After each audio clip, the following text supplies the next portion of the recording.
다 같이 기도드리겠습니다. 거룩하신 아버지 하나님, 감사와 찬송을 드립니다.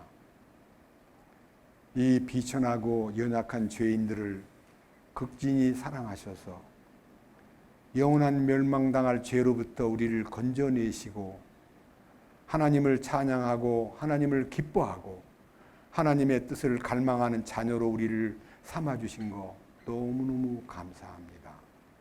이 시간 함께 모인 사람들 중에 주님과의 관계가 열리지 않고 영원한 속죄에 대해서 눈을 뜨지 못한 사람들의 마음속에 진리의 말씀을 통해서 주님을 마음 가운데 받아들이고 이 말씀을 통해서 그의 심령이 깨끗함을 얻을 뿐만 아니라 주님의 뜻을 깨닫고 함께 이 축복의 주님을 향해서 찬양하고 감사하며 또 함께 이 축복을 세상에 전하는 주님의 사랑하는 증인이 될 수 있도록 인도해 주시옵소서. 이 시간도 영원한 속죄에 대해서 말씀을 나누고자 합니다. 주님께서 이 말씀을 통해서 우리에게 하늘에 속한 놀라운 신비와 주님이 우리의 죄들을 위해서 행하신 십자가의 능력과 피의 가치를 우리들에게 알려주시고 이 말씀을 전하는 저를 도구로 사용하셔서 오직 주님만 나타내고 오직 주님 한 분만을 높이는 이 축복된 시간이 될 수 있도록 이끌어 주시옵소서. 특별히 이번 이 집회 동안에 새로 이 교제 가운데 참석하여 말씀을 듣는 사람들에게 그 마음의 눈을 열어 말씀을 보게 하시고 그 마음의 귀를 열어 말씀이 하나님의 음성으로 들리게 하시며 이 말씀을 통해서 놀랍게도 살리는 것은 영이니 육은 무익하니라. 내가 너에게 말한 말이 영이요 생명이라고 하신 영이요 생명이신 말씀이 그 심령에 와서 그를 변화시키고 하나님께 속한 사람으로 그리고 영원한 하늘나라의 시민권자로 만들어 주시옵소서. 거룩하신 주 예수님 이름으로 기도드렸습니다. 아멘. 오늘은 성경 말씀 베드로 전서 2장 말씀을 본문으로 봉독하겠습니다. 베드로 전서 2장 24절과 25절 말씀을 오늘 본문으로 읽겠습니다. 베드로 전서 2장 24절 친히 나무에 달려 자신의 몸으로 우리의 죄들을 지셨으니 이것은 죄들에 대하여 죽은 우리가 살아서 의에 이르게 하려 하심이라. 그분께서 채찍에 맞음으로 너희가 고침을 받았나니 너희가 전에는 길 잃은 양 같았으나 지금은 너희 혼의 목자요 감독되신 분에게로 돌아왔느니라. 사실 이 성경은요, 제가 1966년도 처음 주님과의 만남이 이루어질 때에 이 말씀을 통해서 저는 제 눈을 떴습니다. 마음의 눈을 떠서 이제 소경되었던 제 인생에 하나님을 보는 눈이 열리고 영혼을 바라보는 눈이 열리고 성경을 보는 눈이 열리고 하나님과의 만남이 이루어진 다음에 저는 정말 참 행복했습니다. 그런데 이 축복을 지금 깨달은 지 60년이 솔직히 이제 1년만 지나면 60년 되는데요. 너무너무 행복한 이 진리를 어떻게 하면 여러분들에게 알려줄 수 있을까에 대해서 많이 기도했는데 오늘은요. 인생의 최대 문제가 무엇인가, 인생에게 가장 큰 문제가 무엇인가를 먼저 여러분에게 제시하는데 단계별로 가장 큰 문제는 무엇인가, 어떻게 그 문제를 풀 수 있을까, 그리고 성경에 나타나 있는 해답을 여러분들에게 제시할 때에 여러분들이 이 말씀을 통해서 그것이 내 것이 될 수 있도록 집중적으로 오늘은 특별히 말씀을 듣는 여러분들에게 부탁합니다. 집중적으로 시선을 제 눈에 맞춰주시기를 부탁합니다. 저는 성경을 이렇게 전할 때 무슨 원고를 써가지고 읽는 것이 아니고 여러분과 대화하는 마음으로 하니까요. 오늘 인생의 가장 큰 문제가 뭐냐면 죄의 문제입니다. 죄. 죄가 뭐냐? 여러분 죄 중에서 별별 죄가 많잖아요. 살인죄도 있고 간음죄도 있고 뭐 사기죄도 있고 별별 죄가 많은데 이런 대인관계에서의 죄는 죄에 대한 일종의 여러 가지 쓰레기들이고요. 가장 근본적이고 가장 큰 문제는 죄가 무엇이냐. 요한복음 16장. 자, 죄에 대한 정의를 내리겠습니다. 요한복음 16장에 성령께서 오셔가지고 인간에게 가장 큰 죄가 무슨 죄냐 하는 것을 이제 근본적인 죄에 대해서 먼저 여러분 앞에 선포합니다. 자, 요한복음 16장 8절입니다.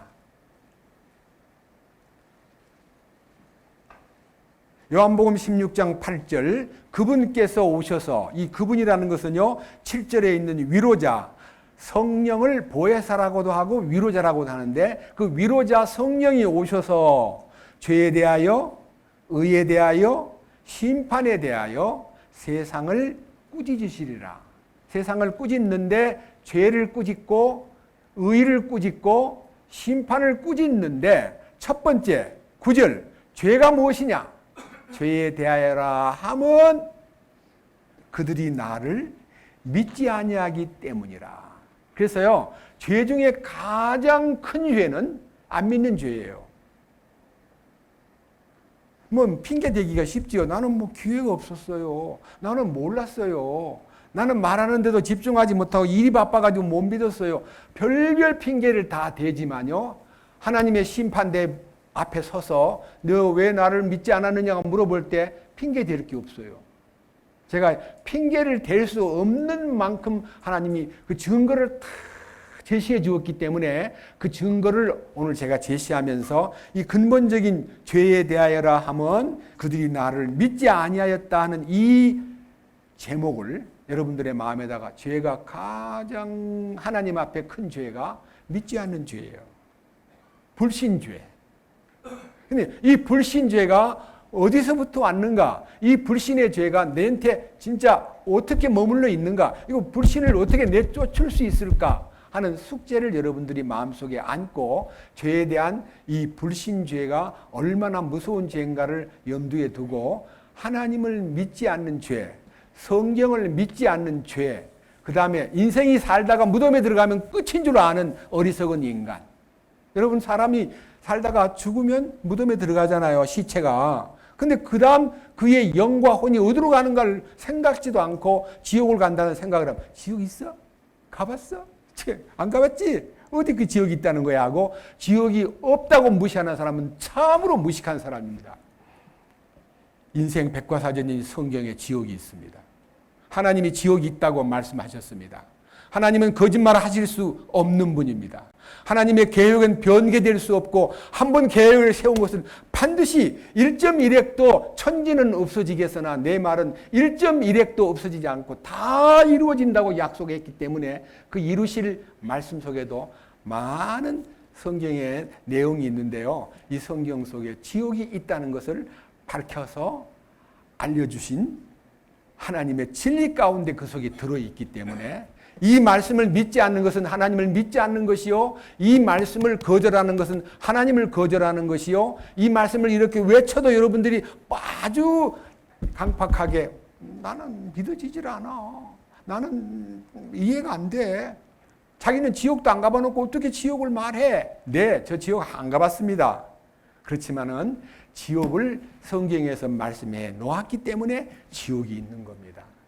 그런데 여러분, 하나님을 믿지 않는 죄, 하나님을 모르는 죄, 하나님과 관계가 없이 사는 이 죄가 어디에서부터 시작되었는가를 성경책을 한 번도 안 봐도 말씀 속에 하나님을 믿지 않는 죄가 어떤 죄인가를 여러분한테 알려드리겠습니다. 로마서 1장으로 여러분들을 안내합니다. 로마서 1장. 자, 로마서 1장에요. 하나님을 믿지 않는 것이 죄라 그러는데 왜 하나님을 믿지 않는 것이 죄냐 하는 것이 아주 세밀하게 나와 있습니다. 로마서 1장 18절부터 말씀을 읽을 때에 한 절 한 절 여러분들이 주목해서 말씀도 보고 제 얘기도 들으셔가지고 내가 몹시 심한 불신의 죄 가운데 빠져 있고 내가 믿지 않는 이유가 바로 이런 이유 때문에 내가 못 믿고 있구나 하는 것을 자기가 발견해야 됩니다. 마치 그것은 병원에 가서 여러분 그냥 선생님 머리가 아프고요, 소화가 안 되고요, 뭐 어쩌고저쩌고 왔는데 의사 선생님이 청진기를 대고요, 또 더 가까이에서는 피검사하고 엑스레이를 찍고 MRI를 찍고 여러 가지 방법으로 다 종합적으로 다 검사해 보니까 뭐가 있다는 것이 다 알려지듯이 이 성경 로마서에 나와 있는 1장은요 엑스레이보다 더 강력한 정말 하나님께서 여러분의 마음을 투시해 가지고요 다 비춰주는 말씀이기 때문에 여러분이 정말 간절한 마음으로 말씀을 들으시면 내 모습이 거기에 딱 찍혀 나온 것이 여러분 앞에 발견될 것입니다. 첫째, 18절. 하나님의 진노가 불의 안에서 진리를 붙잡아 두는 사람들의 모든 경건치 아니한 것과 불의를 대적하여 하늘로부터 계시되었나니, 이 말을 여러분이 그냥 읽으면 무슨 말인지 몰라요. 하나님이 어떤 사람한테 진노하시느냐, 하나님이 어떤 사람한테 분노를 갖고 심판하시느냐, 그 사람이 불의 안에서 진리를 붙잡아 둔다는 말은요 진리를 거절한다는 말이에요. 진리를 나는 듣고 싶지 않아, 니나 믿어, 무슨 소리야 하고 성경을 듣지 않겠다고 거절하는 사람들이 많습니다. 자, 여기 불의 안에 자기가 불의하기 때문에, 자기가 옳지 못한 인간이기 때문에 진리를 붙잡아 두는 사람들에 대하여 모든 경건치 아니한 것, 경건치 않다는 말은요, 여러분 성경에서 경건하다는 말은 하나님께서 보실 때에 무엇이 경건이냐, 여러분 경건하다는 말은요 영어로 Godly 있습니다. 그 말은 하나님의 뜻대로라는 뜻입니다. 하나님의 뜻을 따르는 것이 경건이고 하나님의 뜻을 거절하는 것이 경건치 아니함이에요. 하나님이 원하시는 뜻을 따르지 않고 자기 마음대로 판단을 내려가지고 자기가 무슨 대단히 똑똑한 사람인 줄 알고 하나님을 무시해버리는 이 경건치 않은 그 불의에 대하여 대적자로서 하늘로부터 그 이유를 딱 제시해 주는데, 그 이유가 19절부터 쭉 32절까지 나오는데요. 요 첫 번째 이 코스를 여러분들이 이제 특별히 병원에 가서 엑스레이 찍고 피검사하고 나름대로 여러 가지 종합 검사를 하듯이요. 검사에 들어갑니다. 19절 뭐라고 되어 있습니까? 이는 하는 말은 왜냐하면 그런 뜻이에요. 이는 하나님을 알만한 것이 그들 속에 분명히 드러나 있기 때문이라. 여러분 성경책 안 봐도 하나님을 세상에서 얼마든지 알도록 다 펼쳐놨어요. 하나님이 우리의 인생들에게 하나님을 알도록 이 우주 만물 속에 당신의 모든 모습들, 또 하나님의 뜻, 하나님의 경륜, 하나님의 능력, 하나님의 손길, 하나님의 모든 것이 이 우주 만물 속에 다 펼쳐져 있습니다. 멀리 저 달나라 별나라 안 가도요 우리 주변에 얼마든지 나타나 있습니다. 무엇이냐? 하나님을 알만한 것이 분명히 드러나 있다는데 무엇이 하나님을 알만한 요소이냐? 마지막 하반절에 하나님께서 그 알만한 것을 여러분 모두에게 보여주셨다. 여러분 모든 것을 보고 살았는데도 바보같이 보기는 봤는데 안 보인 거예요. 하나님을 알만한 것이 이 지구에 우리 생활 주변에 널리 깔려 있는데 모르고 그냥 지나온 거예요. 무관심과 무지와 그 다음에 불신앙 때문에 안 보이는 거예요. 뭐냐? 그게 뭐냐? 자, 그 다음에 20절. 그분이 보이지 않고 또 그분은 영원하신 권능과 신기억이 세상의 창조 이후로 분명히 보이며 만들어진 것들을 통해 깨달아 알 수 있나니, 그러므로 그들이 하나님 앞에 가가지고 변명할 여지가 없다는 겁니다. 풀 한 포기 속에도, 나무 한 그루 속에도, 작은 벌레 한 마리 속에도, 나비 속에도, 벌 속에도, 모든 만물 속에 하나님이 설명되어 있습니다. 성경책을 안 봐도요, 자연을 통해서 하나님을 알만한 것이 다 깔려 있습니다. 여러분, 원인이 없으면 결과가 없는데 원인이 뭐냐? 이게 어디서 나왔지? 한번 물어보세요. 야, 이 벌레가 어디서 나왔지? 야, 그게 어디서 나왔어? 그냥 기어 나온 거지. 뭐 그런 걸 알라 그래.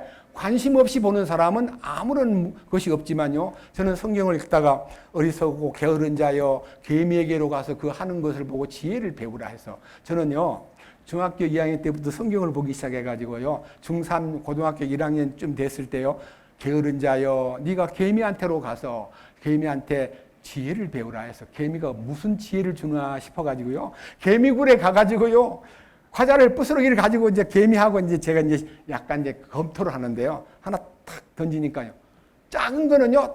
탁 물고요. 탁 굴로 들어가는데 큰 거를 딱 던지니까 손을 끌려다가 안 되니까 또 들어가더니 친구들을 끌고 나와요. 그래가지고 친구들이 여럿이 어떻게 구령을 내리는지는 몰라도요.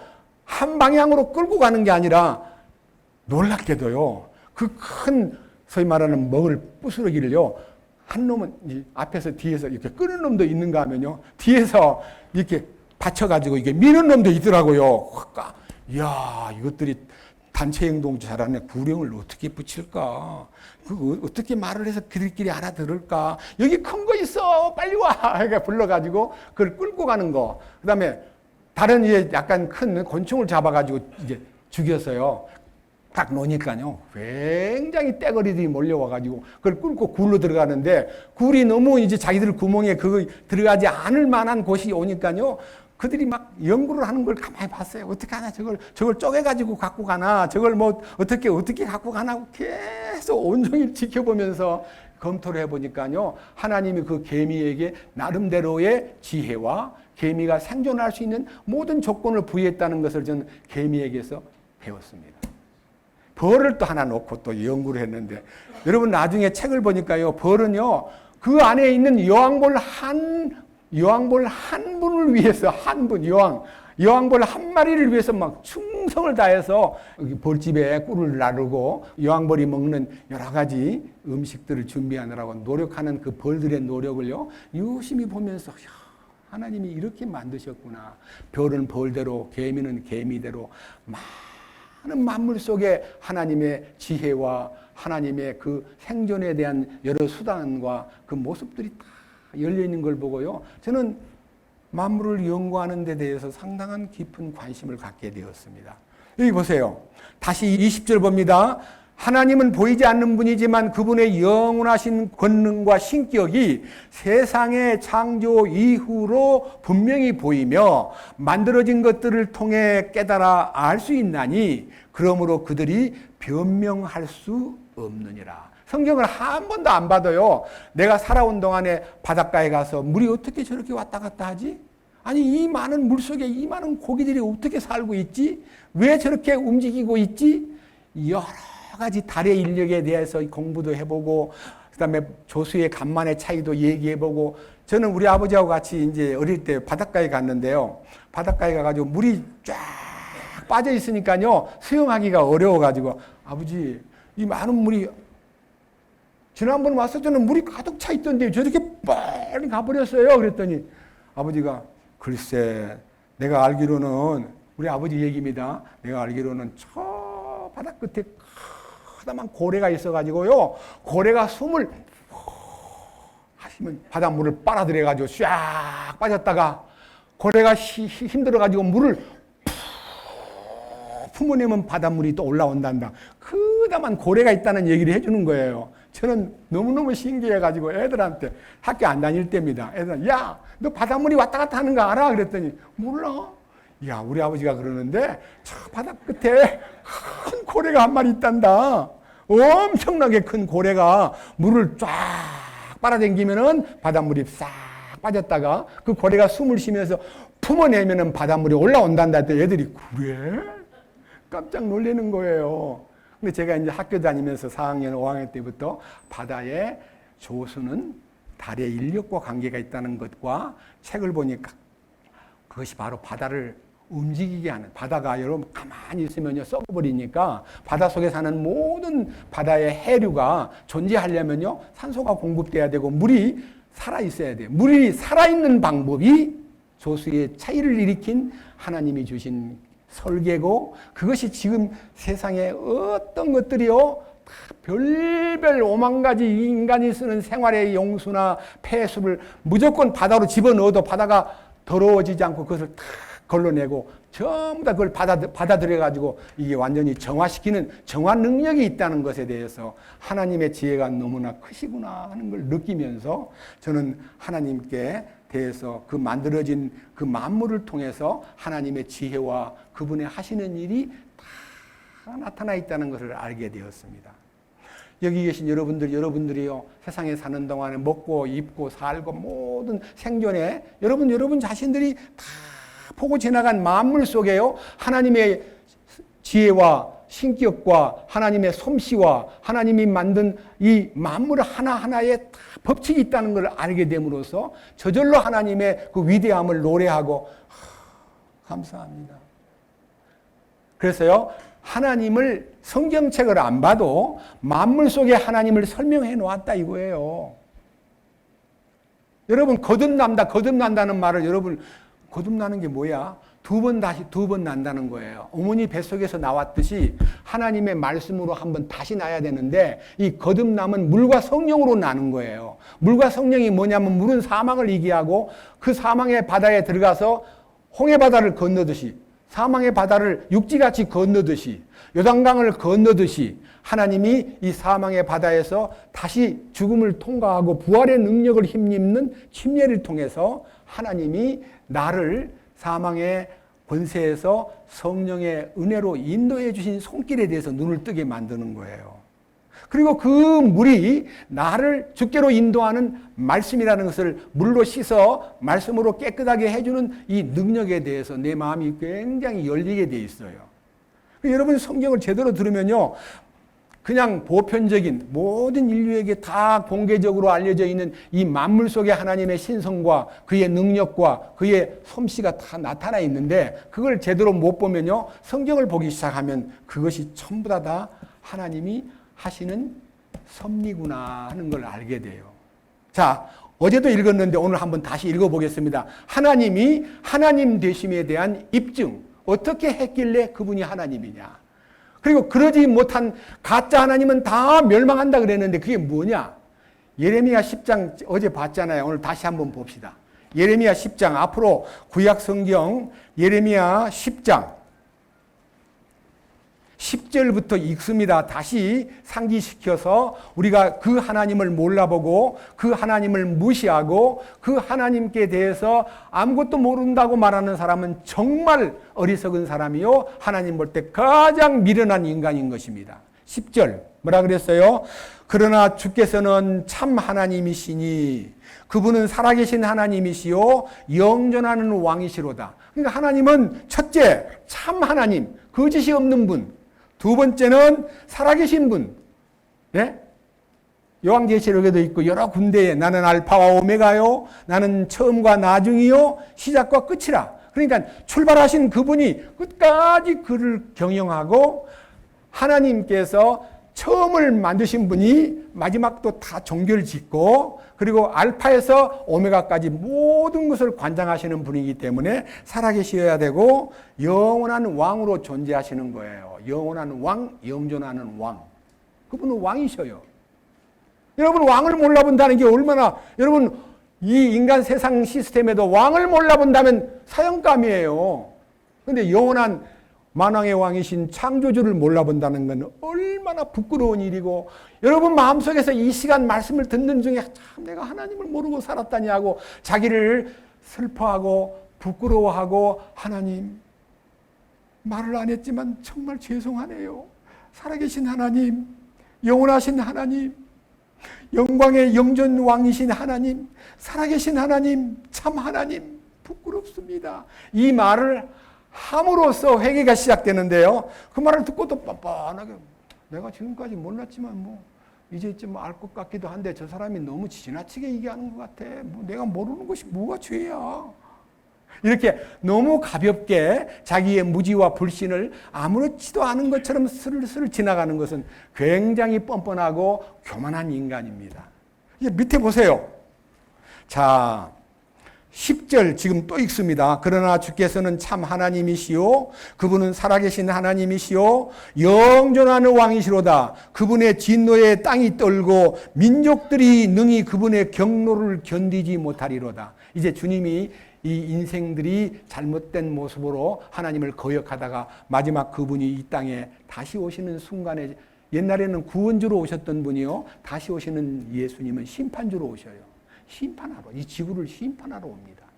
여러분, 예수님의 재림이 가까웠는데 믿는 사람은 예수님이 재림하심으로써요, 이 인생들이 그동안 바라고 원하던 하나님의 나라로 우리를 데리고 갑작스럽게 지구를 떠나는 놀라운 휴거의 역사가 발생되고, 안 믿는 사람은 남아가지고 갑자기 우리 주변에 사라진 그 예수 믿는 사람들이 없어져 버린 것에 대해서 굉장히 혼돈 속에 한번 생각을 해보세요. 예수 믿는 사람이 자동차를 몰고 가다가 주님이 오라 그럴 때 딱 자동차를 스톱하고 올라가는 게 아니라 자동차를 운전하다가 말고 떠나버려요. 그럼 그 차가 어떻게 돼요? 엄청난 사고가 나요. 비행기를 조종하는 조종사가 예수 믿는 사람이라면 갑자기 비행기를 몰고 가다가 주님이 가자, 떠나자, 빨리 나와라 할 때 비행기를 두고 떠나버리는 거예요. 그러니까 이 지구에 굉장한 빅 사고가 일어나요. 엄청난 사고가 일어나요. 그런데 그걸 수습을 누가 하느냐? 하나님을 반대하는 사람의 왕이라고 불리우는 적그리스도, 엔티크라이스트라는 적그리스도가 나타나가지고, 여러분, 그 말썽꾸러기들이요, 저 멀리 별나라로 가버렸습니다. 아마 이티가 와서 데려갔는지도 모르겠습니다 하고 사람들을 수습해가지고요, 이 지구를 평정시키는 그 기간이 7년 동안에 적그리스도의 활동이 지구에 마지막이 있고, 그 기간 동안에 이 지구에 엄청난 환란이 쏟아지는데, 그 환란이 엄청난 환란인데 상상도 못한 환란입니다. 요한계시록 5장부터 19장까지 그 환란의 흐름이 전부 설명되어 있습니다. 오늘 그 시간 여러분 거기로까지는 갈 수가 없고 죄에 대해서 말씀을 드리고 있습니다. 자, 11절. 너희는 그들에게 이같이 이르라. 하늘과 땅을 만들지 아니한 신들, 곧 그들은 땅과 이 하늘 아래에서 멸망하리라. 세상에 엄청난 신이 많은데 다 가짜입니다. 신은 유일하게 창조주 하나님 한 분뿐이고, 가짜 신들이 아무리 설쳐도 그들에게 물어보기를 당신이 땅을 만들었어, 하늘을 만들었어, 별을 만들었어, 지구를 만들었어, 사람을 만들었어 하고 물어보면 말을 못해요. 만드신 분만 하나님이에요. 창조주 하나님 한 분만 하나님이에요. 그 다음 보세요. 12절. 그분께서 자신의 권능으로, 창조주 하나님께서 자신의 권능으로 땅을 만드시고 자신의 지혜로 세상을 굳게 세우시며 자신의 분별로 하늘을 펼치셨도다. 그러니까요, 우주 만물과 모든 것을 존재하게 하시는 분은 창조주 하나님 한 분뿐이라는 것을 다시 한번 설명하는 것인데, 그 다음 보세요. 13절. 그분께서 자신의 목소리를 내시니, 자신의 목소리란 말은 명령을 발하시니, 또 하나님의 경영을 따라서 명령을 내리시니, 뭐라고 되어 있어요? 하늘에 많은 물이 생기고 그분께서 땅 끝에서부터 수증기가 올라오게 하시며, 여러분, 하늘에 비가 내리는 것은요, 땅에서부터 수증기가 올라가가지고 구름을 이루고, 그 구름이 하늘에 이게 모여 있다가요, 양전과 음전이라는 플러스 마이너스 역할을 통해서 부딪히면서 그것이 비로 화해가지고 이 지구에 비가 와요. 이건 전부 다 하늘에서 물 생기는 방법은 땅에서부터 수증기가 올라가가지고 그것이 모여가지고 비와 함께 그 번개를 만드시는 하나님이 자기의 곳간에서 바람을 내시는 분이다. 하나님은 바람 창고를 만들었다가 필요할 때 바람을, 동풍을 불든 서풍을 불든 북풍을 불든 남풍을 불든 부게 만들어가지고, 여러분 우리 대한민국이 굉장히 요 7월 달에 덥고 힘들었는데, 일기예보 들어오면 전부 다 뭐 몽고에서 뭐 저 북쪽 시베리아에서 어떻고 남쪽에서 뭐가 올라오고 다 올라와가지고 한국의 한반도에 와서 탁 부딪히면 그게 이제 비로화하고, 그러면서 이 더위가 한국에 막 37, 8도까지 올라가는 이 더위를 느끼는 그 느낌도 다 하나님의 작업 중에 한 부분인 거예요. 근데 여러분은 그걸 하나님이 하시는 것을 모르고 막 화를 내고, 왜 이렇게 날씨가 미쳤나, 왜 이렇게 더워, 참나 미치겠네 하고, 여러분 날씨만 탓하지 그 날씨를 경영하시는 하나님께 대해서, 하나님 어떤 방법으로 이렇게 지구에 이 더위가 오고 이렇게 비가 많이 오는지 하나님 우리가 몰라서 그러는데 이유가 무엇입니까? 그랬더니 하나님께서 우리에게 알려준, 저는 배웠어요. 어떻게 알려줬냐면, 하나님이 자연을 그대로 경영하시는 것이 하나님의 뜻인데요. 인간이 막 지나칠 만큼 소위 말하는 자동차 연기 매연가스를 뿜어내고 그다음에 공장들이 막 연기를 먼지를 막 일으키고 연기를 일으켜야지 처음에 대기가요 정상적으로 흐르는 자연스러운 흐름을 막는 대기 불안정과 기후를 이렇게 덥게 하기도 하고 비가 쏟아지게 하기도 하고 갑자기 춥기도 하고 하는 것은 전부 다 하나님이 주신 재앙이 아니라 인재예요. 인간이 만든 잘못된 관리 때문에 생육하고 번성하라, 땅에 충만하라, 땅을 다스리라. 다스려야 되는데 다스리는 걸 포기함으로써 제가 어릴 때 가서 너무너무 신나게 놀고 그 다음에 거기서 가재 잡고 거기서 재밌게 지내던 그 시냇가를요 너무 그리워서 나이 들어서 찾아 올라가 보니까 썩은 물이 흘러있고 벌레는 한 마리도 없어요. 고기도 없고. 왜 그랬어요? 오염된 거예요. 그 오염은 하늘에서 내린 오염이 아니라 인간이 아무거나 쓰레기를 버리고 아무거나 폐수물을 버리고 아무거나 해가지고 여러분 특별히요 놀라운 얘기는 염색공장 주변에 있는 염색공장에서 막 염색하고 맡긴 그 물을 오염시키지 않고 저장했다가 정화를 시키고 정수해야 되는데 그냥 흘러내버려. 모르면 모르게 흘러내버려. 그럼 그것이 흘러가가지고 온 시냇물을 병들게 하고 망가지게 하는 것이 오염을 인간이 일으킨 거예요. 그래서 물의 오염, 바다의 오염, 강의 오염, 공기의 오염, 전부 다 오염을 인간이 관리를 잘못했기 때문에 생긴 거예요. 저는 동식물을 함부로 대했는데 이 하나님을 알고 난 다음에 모든 자연에 대해서 나의 책임이 있기 때문에요. 그것에 대해서 굉장히 조심스럽게 생각하고 모든 자연을 향한 인간의 책임을 갖고 있는데 자연이 탄식을 하고 있다는 성경을 보는 순간에 와, 이거 보통 문제가 아니구나. 여기 다시 봅니다. 13절 그분께서 하나님께서 자신의 목소리를 내시니 하늘들에 많은 물이 생기고 그분께서 땅 끝에서부터 수증기가 올라오게 하시며 비와 함께 번개들을 만드시고 자신의 곳간에서 바람을 내시는 도다. 그런데 사람마다 아는 것이 짐승 같고 주물공마다 새긴 형상으로 말미암아 당황하나니 이는 그가 부어 만든 형상은 거짓이요 그것들 속에는 숨이 없도다. 그것들은 헛것이요 오류의 작품이니 그것들을 징벌하는 때에 그것들이 멸망하리라. 여기 멸망한다는 얘기가 11절에도 하늘과 땅을 만들지 아니한 신들은 하늘과 땅의 아래에서 멸망한다는 얘기가 있고요. 우상을 만들고 짐승만도 못하게 살던 사람들은 반드시 하나님 앞에 징벌을 받고 멸망하게 된다는 얘기를 경고로 보내주고 있습니다. 여러분, 짐승은요, 하나님이 짐승한테 어떤 사명을 맡기지 않았어요. 성경에 보면 짐승이 왜 태어나느냐? 잡혀 죽기 위해서 난 이성 없는 동물이다 그랬어요. 여러분, 짐승은 죽기 위해서 태어난 거예요. 누구를 위해서? 사람을 위해서. 바다에 고기든지 들판에 많은 짐승, 그리고 우리가 기르는 가축, 전부 다 뭐하라고 하나님 주신 거예요? 잡아먹으라고. 그러니까 잡혀 죽기 위해서 탄생한 짐승들은 지옥을 안 가요. 죽으면 끝이에요.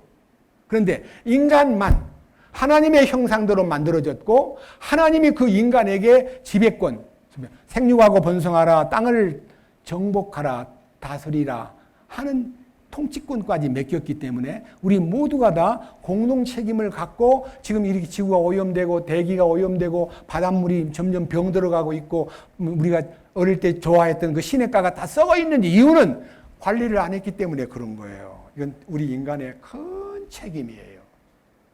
그것도 죄예요. 그런데 이제 죄를 모르는 것만으로 죄가 끝나면 좋겠는데요. 적극적으로 반항하는 죄가 세상에 지금 퍼지고 있어요. 그것은요, 하나님이 세우신 창조의 원리를 거부하고 진화론자들이 세운 온갖 방법의 과학 가르침이라고 말하는 다른 사조와 사상들을 가지고 인간들을 혼돈 가운데 빠뜨려서요, 하나님을 거역하고 불신하게 만드는 엄청난 두뇌들이 더 큰 심판을 받을 뿐만 아니라 그 인간의 소리에 무조건 빠져가지고 여러분 사람들이 아메바에서 원숭이가 되고 이제 중간중간 관계는 빼놓고요. 원숭이가 되고 원숭이가 사람 됐대요. 원숭이가 우리 할아버지예요. 만약 그 원숭이가 자기 할아버지라고 믿는 사람한테 질문합니다. 왜 우리 할아버지인데 피가 안 통해요?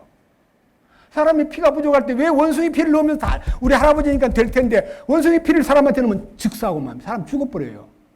원숭이가 우리 혈통이 아니잖아요. 하나님은 사람을 지을 때나 짐승을 만들 때나 다 혈통으로 번식하게 했는데 혈통이 뭐예요?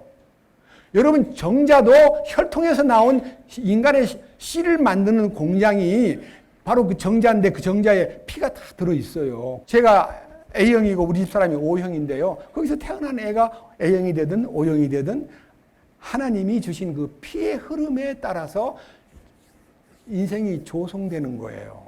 그건 하나님이 만드신 방법이에요. 근데 어떤 짐승하고 관계를 맺어가지고 사람이 무슨 이상한 짐승 비슷한 사람을 만들었다. 있을 수가 없어요. 안 통해요, 씨가. 그 생산이 불가능해요. 그럼 뭐 여러분들이 마음에서요, 아주 예쁘고 똑똑한 원숭이 한 마리를 탁 보더니, 저하고 결혼했으면 좋겠다. 그런 사람 어디 있습니까? 원숭이하고 사랑을 느끼는 사람이 어디가 있냐고요.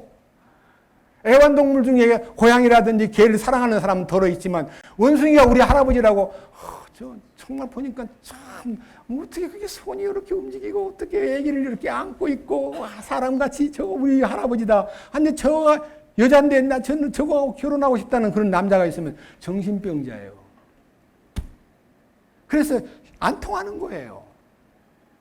하나님은 성경에 어떻게 우리 인간을 만들었는지 사도행전 말씀을 통해서 우리 인간이 태어난 그 족보에 대해서 한번 얘기를 말씀드려야만 될 것 같습니다. 사도행전 17장 신약성경 206페이지 사도행전 17장 24절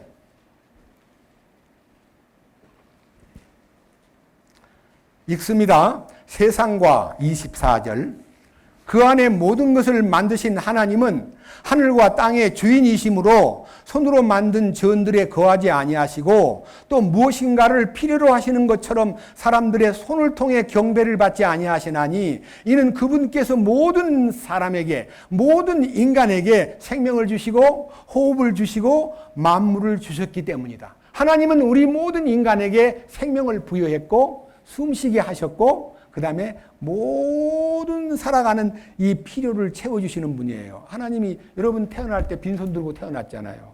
근데 세상에 탁 태어나니까 첫째는 엄마 젖가슴이 있고 둘째는 이제 커가면서 점점 먹는 것이 얻은 건가 발견하게 되고 그 먹는 것을 위해서 노력하다 보면요.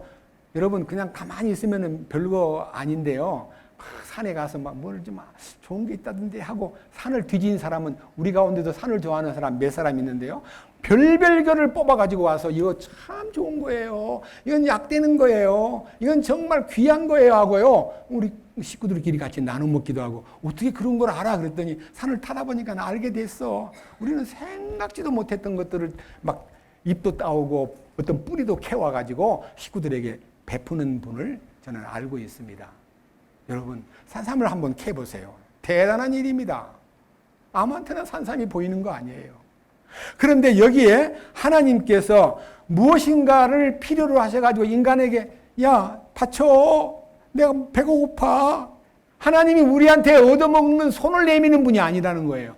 그는 철저하게 공급하시는 분이고 보통 인간 안 믿는 사람한테도 공기를 주시고 햇볕을 주시고 비를 내리시고 만물을 사용하도록 만들고 모든 것을 베푸시는 보편적 은혜가 있고요. 특별한 은혜는 믿는 사람에게 구원의 은총과 죄를 사해 주시는 놀라운 하나님의 은혜가 특별하게 나타나는데 저는 특별한 사랑을 받은 사람입니다.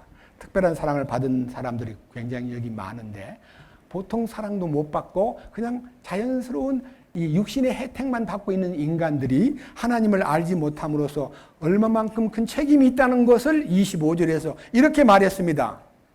자, 다시 봅니다. 또 하나님께서는 무엇인가를 필요로 하시는 것처럼 사람들의 손을 통해 경배를 받지 아니하시나니 이는 하나님께서 모든 사람에게 생명을 주시고 숨쉬게 하셨고 모든 만물을 주시기 때문이라. 또 그분께서 사람들의 모든 민족들을 한 피에서 만드사 온 지면에 거하게 하시고 사람을 피로 혈통을 이어지게 만들고 그 다음에 그의 거주지를 딱 결정을 내리셨고 온 지면에 흩어져 살도록 만들었고 미리 정하신 때와 그들을 위한 거주의 경계를 정하셨으니 하나님이 저를 한국에 태어나게 하신 건 너무 놀라운 경륜이라고 믿습니다. 제가요 어릴 때는 미국에서 안 태어난 것을 슬퍼하고 태어나려면 미국에서 태어나지 왜 이렇게 어려운 동네 아유 힘든 동네에서 태어났지 하고 제 출생을 저주했는데요. 눈을 뜨고 나니까 제가 이 한국에서 태어난 것이 너무 행운인 것을 알게 되었고 지금은 감사가 넘칩니다. 밑에 보세요. 자 뭐라고 그러느냐. 이것은 지금 이게 목적이에요. 자, 세상과 그 안에 모든 것을 만드신 하나님께서 하늘과 땅의 주인이시면서 인간에게 손을 내밀지 않고 인간에게 생명을 주고 숨쉬게 하고 만물을 공급하시는 그분께서 그 다음에 뭐라 그랬어요? 놀라운 얘기예요. 27절. 이것은 이 목적이 있는데 이 목적이 뭐냐? 사람들이 혹시라도 주를 더듬어 찾다가 발견하면 여러분 인간은요 세상만 보는 눈을 갖고 태어났기 때문에 이 눈 가지고 하나님을 못 보고 하나님의 세계도 못 보고 성경도 글자만 읽기 속의 뜻을 모르게 돼요. 근데 하나님이 영안 마음의 눈을 탁 열어주면요 성경도 보이고 하나님도 보이고 하나님 나라도 보이는 거예요. 하나님의 나라는 먹는 것과 마시는 것이 아니에요. 의와 평강과 희락이에요. 하나님이 마음에 모셔드리면 의로워지고 평화로워지고 기쁨이 넘치는 거예요. 이 세 가지가 하나님이 주시는 특별한 선물이고 진리의 눈을 떴을 때 의와 평강과 희락이 선물로 딱 주어집니다. 이 밑에 보세요. 사람들로 하여금 모든 민족들로 하여금 한 피로 만드사 온 지면에 거하게 하시고 그 다음에 27절 그들이 혹시라도 주를 더듬어 찾다가 발견하면 그분을 구하게 하려 하심이라. 그러나 그분은 우리 각 사람으로부터 멀리 떨어져 있지 아니하니. 여러분 하나님이 멀리 계시니까 어디로 가야 하나님을 만나지가 아니라요 바로 내가 이 자리에서 하나님을 찾는 마음이 생기면 하나님이 이 말씀을 통해서 그에게 손을 펴주시고 구원의 손길을 펴주시고 그를 변화시켜 주시고 그를 용서하시고 그를 사랑하시는 거예요. 더듬어 찾다가라는 말은 모르기 때문에 우리는 태어날 때 영적 안목이 장님이 돼버린 소경이 돼버린 상태에서 태어난 거예요. 그런데 하나님께 진정으로 진리를 구하고 하나님 만나기를 원하는 사람에게 하나님이 그 눈을 만지실 때에 눈이 탁 뜨이는 거예요. 눈이 뜨인다는 말은요. 진리를 보는 눈, 성경책을 보는 눈, 하나님께 대해서 믿음의 눈, 미래의 눈, 천국을 보는 눈, 하나님의 통치권이 보이는 하나님의 왕국에 대한 비전이 딱 나타남으로써 야, 그분의 왕국이 열려 있구나 하고 죽어서 천당 가는 게 목적이 아니라 살았을 때 하나님의 통치권이 내 안에 와야 돼요. 내 속에 하나님의 왕권이 알려져야 돼요. 그것이 행운이에요. 밑에 보십시오. 27절 다시 봅니다. 이것은 그들이 혹시라도 주를 더듬어 찾다가 발견하면 그분을 구하게 하려 하심이라. 그러나 그분은 우리 각 사람으로부터 멀리 떨어져 계시지 않는다. 이는 우리가 그분 안에서 살고 움직이며 존재하기 때문이라. 우리 모두가 다 하나님의 손길 안에서 살고 있고 존재하고 있고 숨쉬고 있기 때문에 우리가 하나님을 찾으려고만 마음을 먹으면요 하나님이 나에게 나타나십니다. 여러분 성경 누가복음 15장에 100마리 양 중에서 목자가 들에 나갔다가 한 마리 양이 없어졌어요. 그럼 99마리는 있고 한 마리 없어지면 뭐라 그래요? 보통 사람은 어디로 가버렸지? 가자.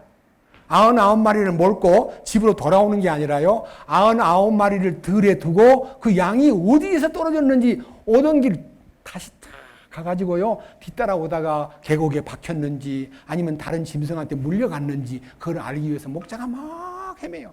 근데요 여러분 양 치는 사람한테 물어보니까 분명히 이름이 있습니다. 여러분 개 이름 지어요 안 지어요?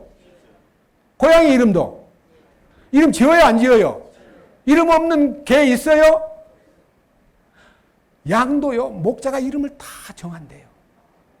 그 100마리 양 다 이름이 있어요. 그 목자가 부르는 음성을 듣고 그 양이 나를 부르는가 싶어서 꼬리를 흔들면서 와서 주인의 음성에 응한다고.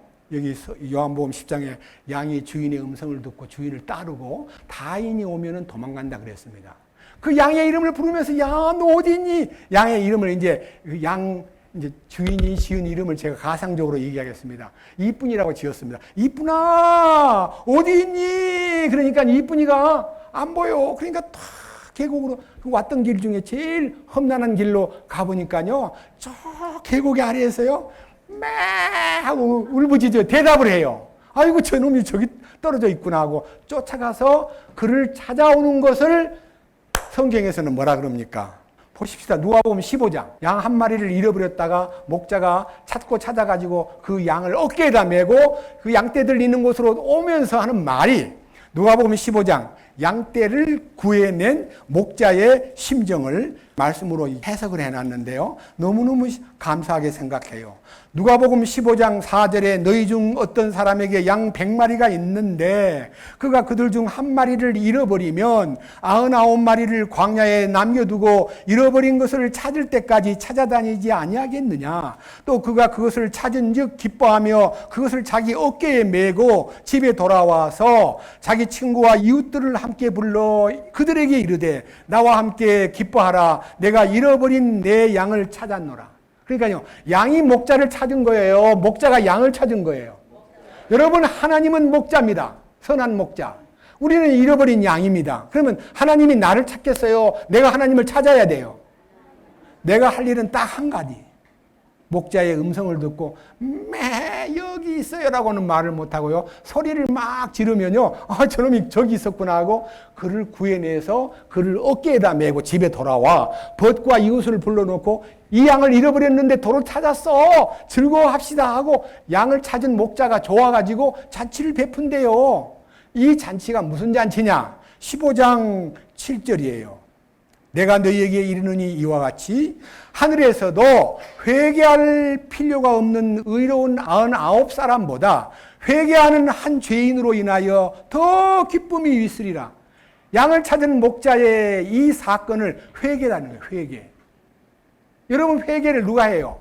교회에서 저는 첫날도 얘기했잖아요. 회개를 어떻게 했냐면요, 제 죄를 다 토설하라고 말을 듣고 그것이 회개인가 싶어가지고요, 모든 어릴 때 지은 죄를요, 전부 어릴 때 지은 죄가 내가 무슨 강도질을 했어요. 거짓말을 좀 하고 성질 좀 내고 친구하고 토닥거리다가 싸우고, 그리고 제가 늘 하는 얘기, 4학년 때 정일남이라는 뒷꼭지가 납작한 애가요, 제가 머리 깎으면 뒷꼭지가 많이 나와가지고 별명이 몽돌이였습니다. 짱구라고 부르는 말은 나중에 나온 얘기고요. 저는 어릴 때 몽돌이라는 별명을 갖고 그 듣기가 제일 싫었어요. 근데 그 녀석이 옆에서 책 나눠주는데 몽돌아 몽돌아 하니까 뭐 얼마나 화가 난지, 저는 그 애를 뭐라고 부를지 몰라가지고 뒤가 납작하니까 이 가오리 하고 싸우다가 선생님한테 들켰어요. 책 나눠주는 시간에 둘이 바깥에 나가서 화단 옆에 있는 자갈밭에 무릎 꿇고 있으라 그래가지고 둘이서요, 책 다 나눠줄 때까지 둘이 딱 무릎 꿇고 있어가지고 있다가 끝나고 붙자.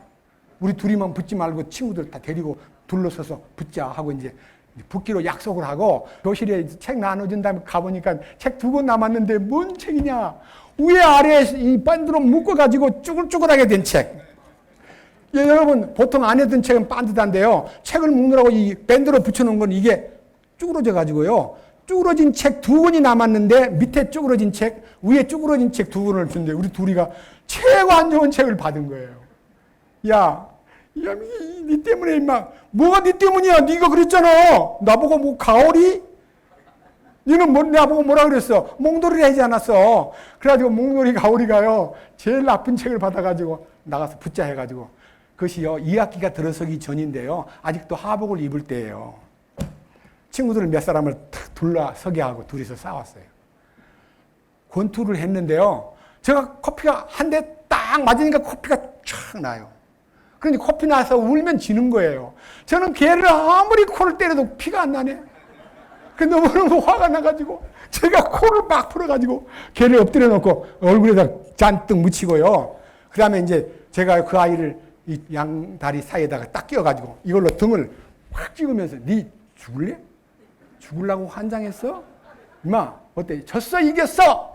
항복을 받아낸 다음에 둘이 싸움이 끝났어요. 친구들이 다 야 너가 이겼다 하고, 이제 저는 이겼다는 말만 듣고 나니까 뭐 온 옷에가 피투성이에요. 와, 집에 갔더니 우리 어머니가 이쁘다는 게 아니라 네 어떻게 다 이렇게 됐냐, 막 학교 야단을 치는데 저보고 이러는 거예요. 교회 다니는 애가 그렇게 친구하고 싸워서 피투성이가 돼가지고 걔가 나의 코를 때렸는데 내가 피가 나길래 너무 화가 나서 나도 막 피를 막 밭해가지고 그의 얼굴에다 묻히고 그의 옷에다가 묻혔어요. 애기 나쁜 놈 하고 엄마한테 엄청 꾸지람만 들은 게 아니라 매를 많이 맞았어요. 다시는 싸우지 말라고. 그것이 제 속에요. 세상으로 말하면 80년이 다 돼가는 옛날 얘기인데도요. 70년이 다 넘었는데 기억이 새롭습니다.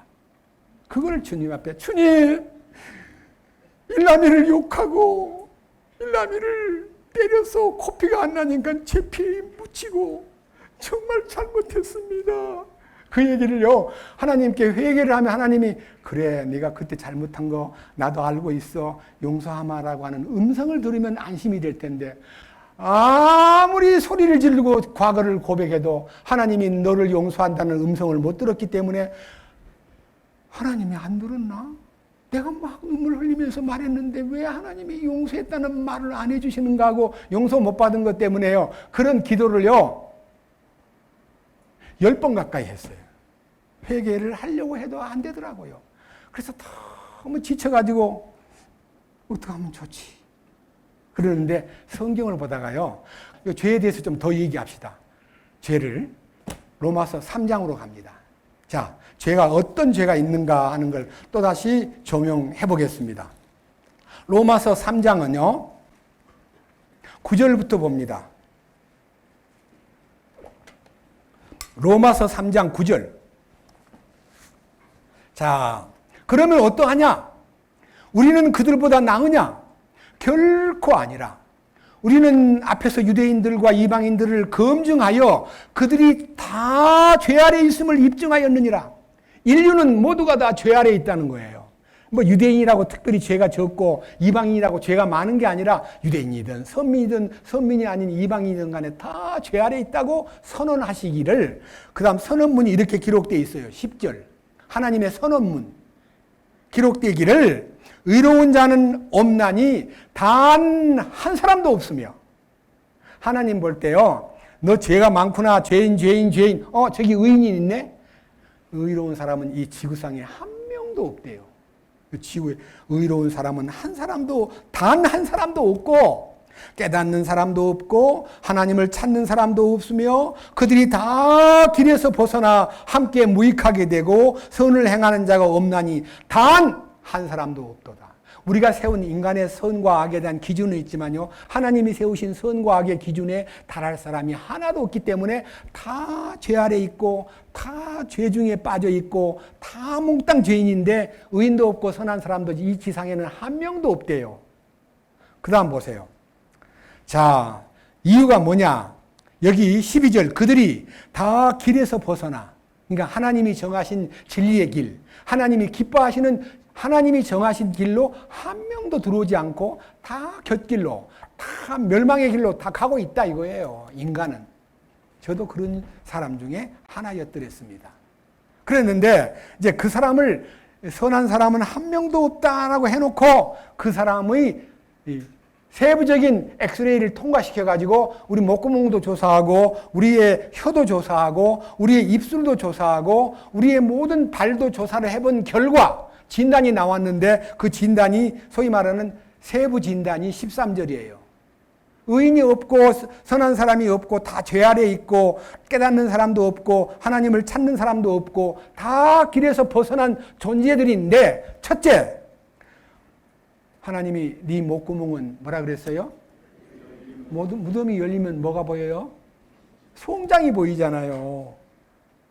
우리들이 만든 흙무덤은요, 무덤이 열릴 일이 별로 없어요. 근데 이 성경이 기록된 유대 풍습에 의하면 사람을 묻을 때요, 바위굴에다가 묻고 돌을 이렇게 딱 굴려가지고 막아놔요.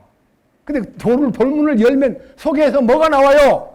송장 썩은 냄새하고요, 시체가 오래됐으면 확 썩어가지고 막 도저히 견딜 수 없는 냄새가 나는 거예요. 저희 목구멍은 열린 돌무덤이요. 여러분, 입이 막 열리면 음식 먹고 마늘 많이 먹고 입을 막 열면 바깥에 사람이 뭐라 그래요? 아유, 마늘 냄새 되게 심하네. 못 먹었어? 근데 우리는 우리끼리도 마늘 냄새가 난다고 느끼는데요. 더욱더 외국 사람, 미국 사람이 우리 사람 입을 안 벌려도 뭐라 그래요? 마늘 냄새, 김치를 많이 먹은 사람 마늘 냄새가 나게 돼 있어요. 냄새가 나는 거예요, 입 냄새가. 근데 우리가 생각할 때 그럼 미국 사람은 냄새 안 나느냐? 노란 냄새가 나요. 꼬리의 냄새가. 우리는 된장 냄새, 김치, 마늘 먹은 냄새가 나지만 인간은 냄새를 풍기는 존재예요. 그래서 하나님이 네 목구멍은 열린 무덤이다. 네 죽은 시체의 냄새를 풍기고 네 입으로 풍기고 있다. 그렇게 말씀하셨고 그 다음 뭐라 그랬어요? 자기 혀로는 속임을 베풀고 입술 밑에는 뭐가 들어있다고요? 독사의 독이 뭐예요? 우리가요 언어 폭행을 통해서 얼마나 많은 사람을 죽고 싶도록 괴롭히는 이 말들을 많이 해요. 여러분 말을 잘못해가지고요 말로 사람을 죽이는 사람도 있지만요 인터넷에다 글로 막 유튜버가 막 그 사람 유명 배우를 막 욕하고 막 잘난 척 하지 마, 뭐 어째 별거 아니면서 하고 막 욕을 막 퍼부어 대면요 그 글자로 인해서 마음이 상해가지고 자살한 사람도 몇 사람 있어요. 배우들 중에서. 그러니까요 입술 밑에는 독사의 독이 들어있고 그 다음에 14절 그들의 입에는 저주와 악독이 가득, 여기 쓴 것이라는 단어가 악독이라고 되어 있어요. 다른 성경에는. 그러니까 저주와 악독이 그 입에 가득해가지고 입만 열면 막 악독한 말을 하고 남을 저주하는 말을 하는 사람이 이 세상에 얼마나 많습니까? 여러분 공연히 유튜브 보다가 그 사람이 한 말이 마음에 안 든다고 별별 글을 써 올려가지고 막 저주하고 악독한 말을 하고 비평하면요 그 사람이 상처를 입고 죽을 수도 있는 거예요. 죽고 싶도록 괴롭게 만드는 거예요. 여러분 여러분의 말로 얼마나 많은 사람을 죽였습니까? 딴 얘기 하지 말고 부부 사이에도요 말 한마디 잘못하면요 상처를 입어가지고 이혼까지 해요. 제가 알고 있는 이제 어떤 형제 얘기를 하겠습니다. 구원받았다는 형제가요, 와이프는 대학을 나오고 이 친구는 남자애는 고등학교밖에 안 나왔는데 어떻게 해서 눈이 맞아서 결혼을 했어요. 이제 저 사람을 누구라고는 될 수가 없고요. 제가 잘 아는 사람인데 후배예요. 근데 둘이서 이제 무슨 말이 막 오가다 보면요, 대학을 나온 사람은 좀 더 세련되고요, 조금 더 똑똑하게 보이는데 고등학교밖에 안 나왔으니까 와이프가 볼 때 너무너무 좀 이렇게 수준이 낮게 보이니까 어느 날 너무너무 화가 나가지고요. 너무너무 화가 나가지고 남편에게다가 꼴도 보기 싫어요 하고 얘기했습니다. 꼴도 보기 싫다는 말을 한마디 함으로써 그는요 엄청 상처를 입고 며칠 동안 밥도 안 해주고요 고개를 돌리고 막 꼴도 보기 싫다는 생각이 막 드니까 자기도 그 와이프가 꼴도 보기 싫은 거예요. 그래가지고 둘이가 이혼 직전에까지 갔어요. 꼴도 보기 싫다는 말을 자기를 비하하고 학교를 대학도 못 나왔다는 이유 때문에 저주하는 걸로 생각해가지고 마음이 막 부글부글 끓어가지고요. 회사에 나왔는데 제가 아는 회사에서 같이 근무를 하는데 너무너무 우울해 보이길래 친구야 무슨 일이 있어? 그랬더니 말을 안 해요. 얘기해봐. 내가 도와줄게. 그랬더니 와이프하고 싸웠는데요. 며칠 동안 밥도 안 해주고요. 쳐다보지도 않고요. 저보고 꼴도 보기 싫다고 그래요. 그래서 어땠니? 나도 그냥 보니까 꼴이 보기 싫대. 그거 어떻게 하려고 그러니? 몰라요. 이혼할지도 모른대요. 야, 그럼 그거 하나 가지고 어떻게 이혼을 하냐? 네가 네 와이프한테 용서를 빌고 무릎을 꿇으라니까 그거는 자존심이 허락 안 해요. 나는 싫어요. 아주 교만한 아내예요. 그래서 그러지 말고 내가 둘이를 화해시킬 테니까 둘이 좀 만나자 했더니 안 만나려고 막 버티는 이 두 친구를요 만나가지고 우리가 딴 거 다 잊어버리자. 미움은 다툼을 일으켜도 사랑은 모든 허물을 가리운다고 성경에 돼 있지 않냐.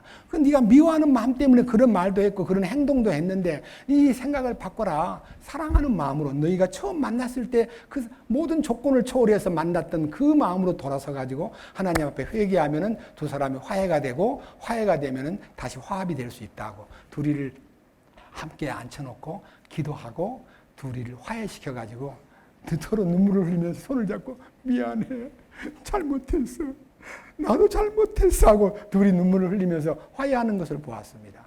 여러분, 진정으로 사랑하면 문제가 칙 풀려요.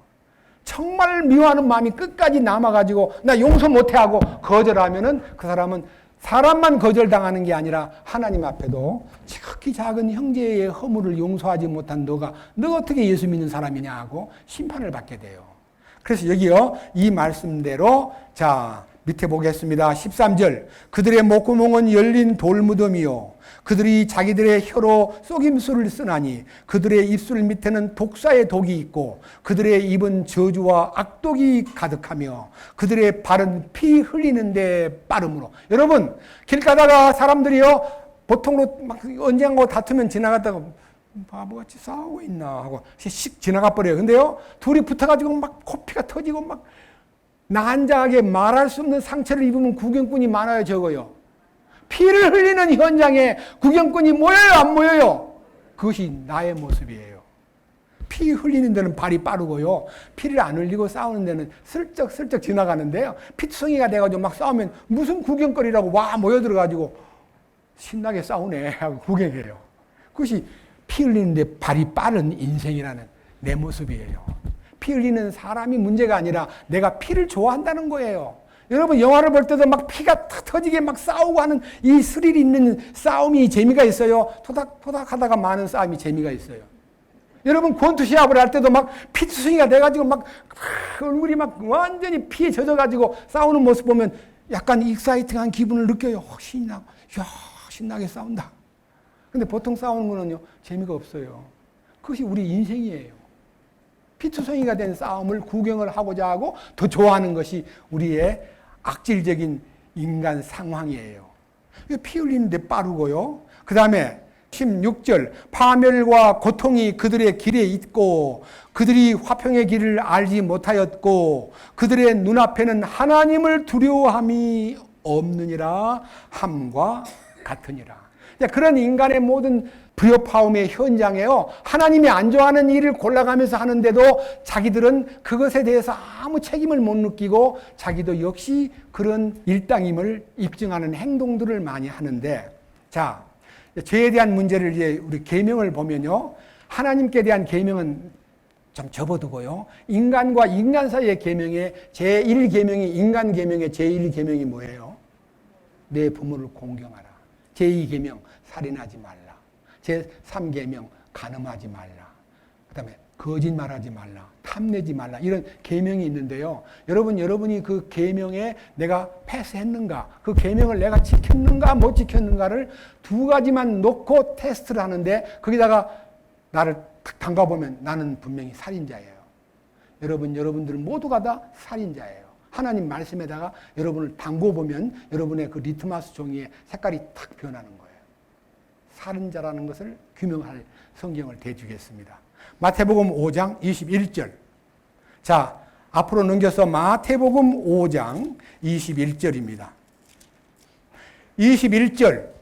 옛사람들이 말한 바 너는 살인하지 말라. 누구든지 살인하면 심판의 위험에 처하게 되리라 한 것을 너희가 들었으나, 살인하면 안 돼, 살인하면 심판받아 라는 계명을 너희가 들었지. 그것이 5계명이야. 예수님이 강의를 하시는 거예요. 살인하지 말란 말 들었지?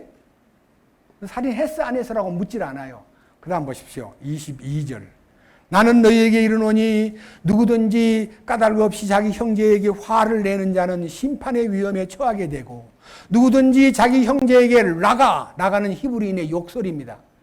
욕설.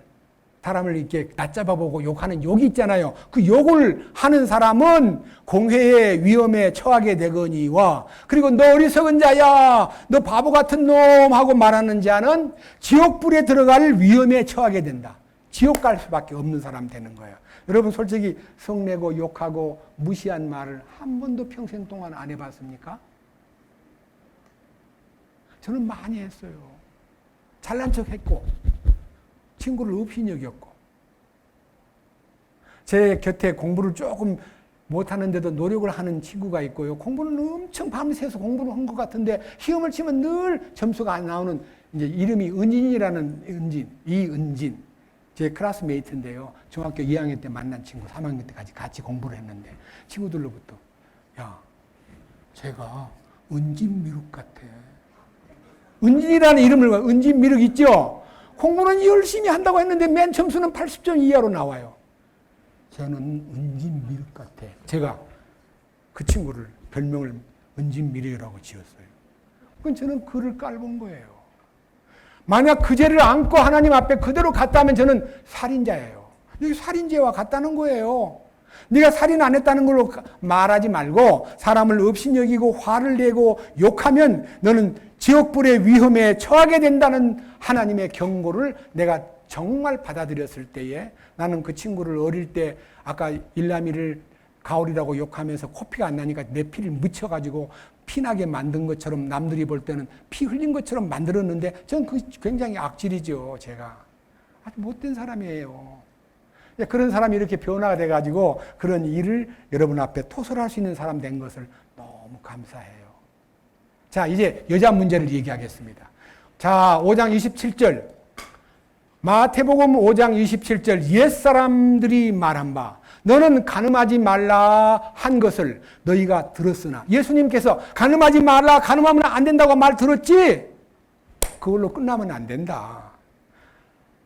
세부적인 항목에 들어가서 28절. 나는 너희에게 이르노니 누구든지 여자를 보고 그녀에게 음욕을 품는 자는 이미 마음속으로 그녀와 간음하였느니라. 여러분, 음욕을, 여자들을 보고 음욕을 안 품는 사람 어디 있어요?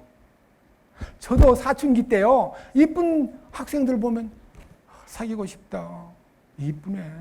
그런 마음 안 먹은 사람 어디 있어요, 남자? 이쁜 여자 보면 이쁘다고 느끼면서 마음에서 사귀고 싶다. 그 다음에 뭐예요? 간음을 하고 싶다는 뜻이에요. 근데 내가 그걸 안 했어요.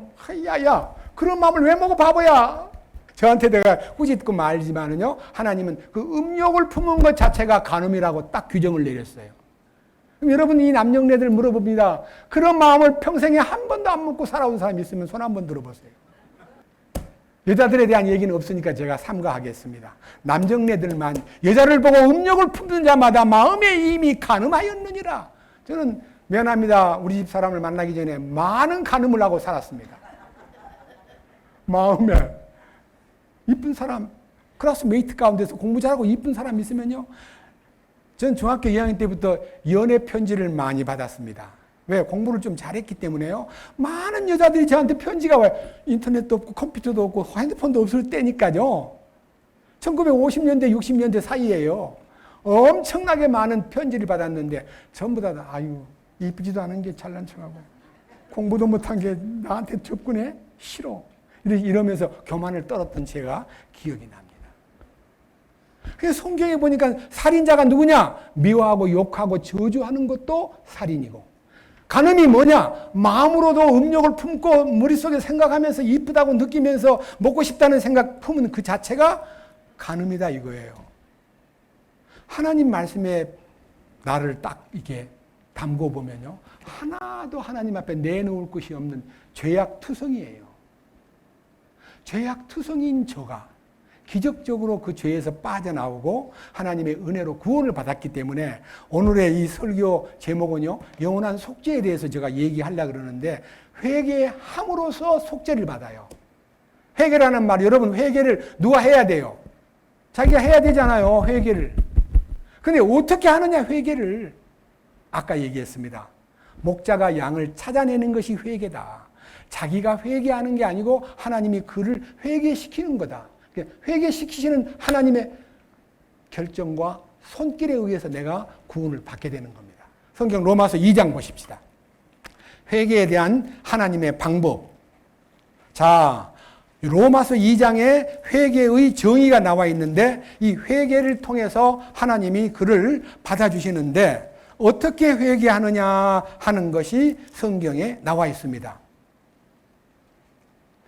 2장 우선 3절부터 읽겠습니다. 오, 그런 일들을 행하는 자들은 판단하고도 같은 일들을 행하는 사람아, 네가 하나님의 심판을 피할 줄로 생각하느냐. 죄를 지은 사람은요, 하나님의 판단에 의해서 심판을 받는데 네가 하나님의 심판을 피할 길이 있느냐? 네 죄 때문에 안 돼 하는 말씀을 하시면서 4절, 혹은 다른 케이스인데, 예를 들어서 하나님의 심판을 받아 마땅한 너에게 혹은 하나님의 선하심이 너를 인도하여 회개하게 함을 알지 못한 채. 여러분, 회개를 내가 하는 거예요. 회개하게 함이라는 말은 피동형입니다. 능동적으로 내가 회개했다가 아니라 회개하게 만드는 하나님. 하나님의 선하심이 너를 인도하여 회개하게 함을 네가 알지 못하여. 그 다음에 하나님의 선하심과 관대하심과 오래 참으심의 풍성함을 멸시하느냐. 내가 비록 죄인이고 형편없는 인간이지만요, 하나님이 그분의 선하심과 관대하심과 오래 참으심의 풍성함을 통해서 나를 회개하도록 이끌어가는 거예요. 여러분, 회개가 뭡니까? 여러분, 성경에서 말하는 회개가 뭘까요? 뉘우치고 고치는 것이 회개라 그러는데 내가 어떻게 뉘우치고 고쳐요? 뉘우치면 후회하고 뉘우치는 건 많이 할 수 있지만 나를 못 고쳐요. 내가 어떻게 나를 고쳐요? 라디오가 고장났는데 라디오가 자기를 고칠 수 있어요? 만든 사람이 와서 고쳐야 돼요. 안 그래요? 자동차를 만든 사람한테 갖고 가야 고치지. 자동차를 내가 운전만 할 줄 아는 사람이 뚜껑을 열고 아무리 들여다봐도 뭔지 몰라. 저는 자동차 내용에 아무것도 몰라요. 어떻게 고장나면 어디로 가야 돼요? 예? 정비공장으로 가는데 현대차를 몰면 어디로 가야 돼요? 대우로 가야 돼요? 아니면 기아로 가야 돼요? 대우차 만드는 데로 가면 부속이 없어요. 현대차로 가야 그 현대차에 합당한 부속도 있고 기술이 다 거기에 공부를 했기 때문에요. 고치기가 쉽기 때문에 여러분 자신이 고장나면 어디로 가야 되냐? 나를 만드신 하나님께로 가야 돼요. 근데 하나님이 이 세상에다가 아주 정확한 하나님의 소위 말해 정비공장을 마련했는데 이 공장이 여러분 교회가 정비공장입니다. 여러분들을 이 교회에다 맡기면 하나님이 주신 어느 여러 가지 설계 도면과 많은 디테일한 내용들과 부속품을 보내가지고 고칠 수 있도록 만들어 놨기 때문에 교회 안에서 하나님의 말씀을 통해서 고쳐줍니다. 자, 고친다는 말은, 회개한다는 말은 인간의 의지로 하는 게 아니라 성경을 아무리 봐도 회개는 피동형입니다. 자, 마태복음 9장으로 갑니다. 마태복음 9장의 회개를 어떻게 하느냐 하는 내용이요, 이 속에서 나와 있기 때문에, 자, 9장 10절부터 읽겠습니다. 자, 10절. 예수님께서 집에 음식 앞에 앉으셨을 때에 보라, 많은 세리들과 죄인들이 와서 그분과 그분의 제자들과 함께 앉았더니 소문난 죄인들이 예수님 파티에, 식사하는 자리에 세리하고 창녀하고 많은 죄인들이 와서 예수님하고 식사를 같이 하니까요, 죄를 별로 안 지었다고 느끼는 선하게 느끼고 남 가르치는 바리새인과 서기관들과 많은 훌륭한 분들이, 아니 예수가 어떻게 저런 형편없는 인간들하고 식사를 같이 해? 여러분, 식사를 하는 상대가 누구냐에 따라서 비판받을 수 있습니다. 여러분, 거지하고 식사하면 신사가 지나가다가 저 어떻게 거지하고 밥을 먹지? 그런 말 하지 않아요. 예수님이 굉장히 훌륭한 분인 줄 믿었는데 이 세리, 최고로 그 당시 이 대놓고 도둑질하는 죄인이 세리예요. 로마 정부가 이스라엘을 지배할 때 세리를 임명해가지고, 야, 이 동네에 30가구지? 한 가구에 얼마씩 해서 너 이번 이 분기별 세금은 만약 그 사람한테 100만 원 거둬 하면요, 자기가 그 형편 따라서 세금을 매기는데 100만 원을 세금을 매기는 게 아니라요, 150 내지 200만 원을 매겨서 다 풀어요. 다는 안 거쳐도 최소한 150은 나와요. 그러면 50만 원 자기 포켓에, 인마이 포켓, 100만 원만 정부에 갖다 줘요. 그래서 세금을 걷는다는 핑계로 많은 사람을 뜯어먹는 사람이 세리예요. 그러니까 세리를 도둑놈이라 그래요. 도둑놈이 왜 예수하고 밥을 먹지? 하면서 흉을 보고 있는 거예요.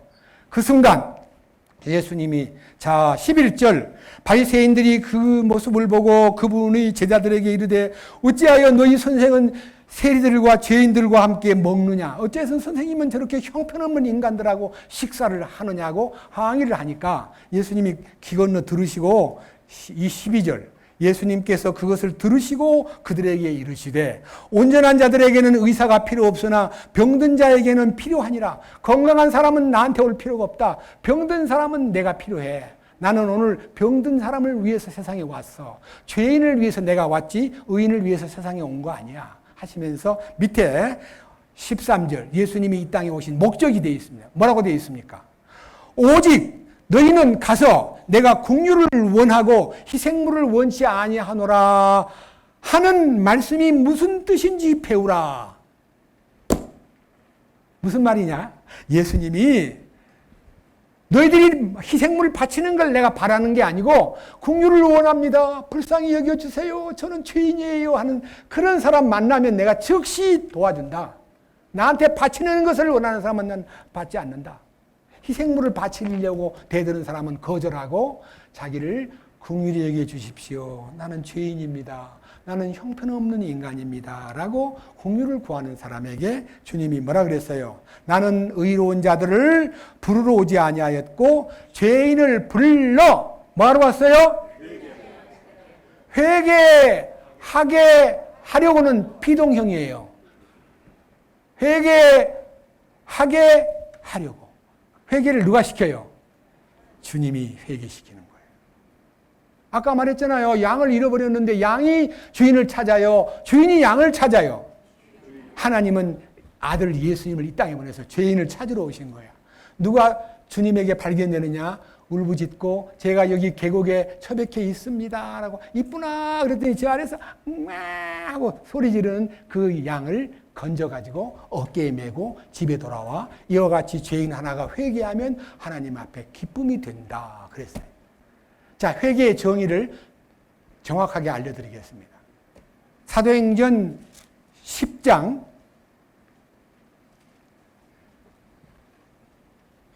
43절 읽습니다. 사도행전 10장 43절. 그분에 대해 모든 대언자들도 증언하되 누구든지 그분을 믿는 자는 그분의 이름으로 말미암아 죄들의 사면을 받으리라 하느니라.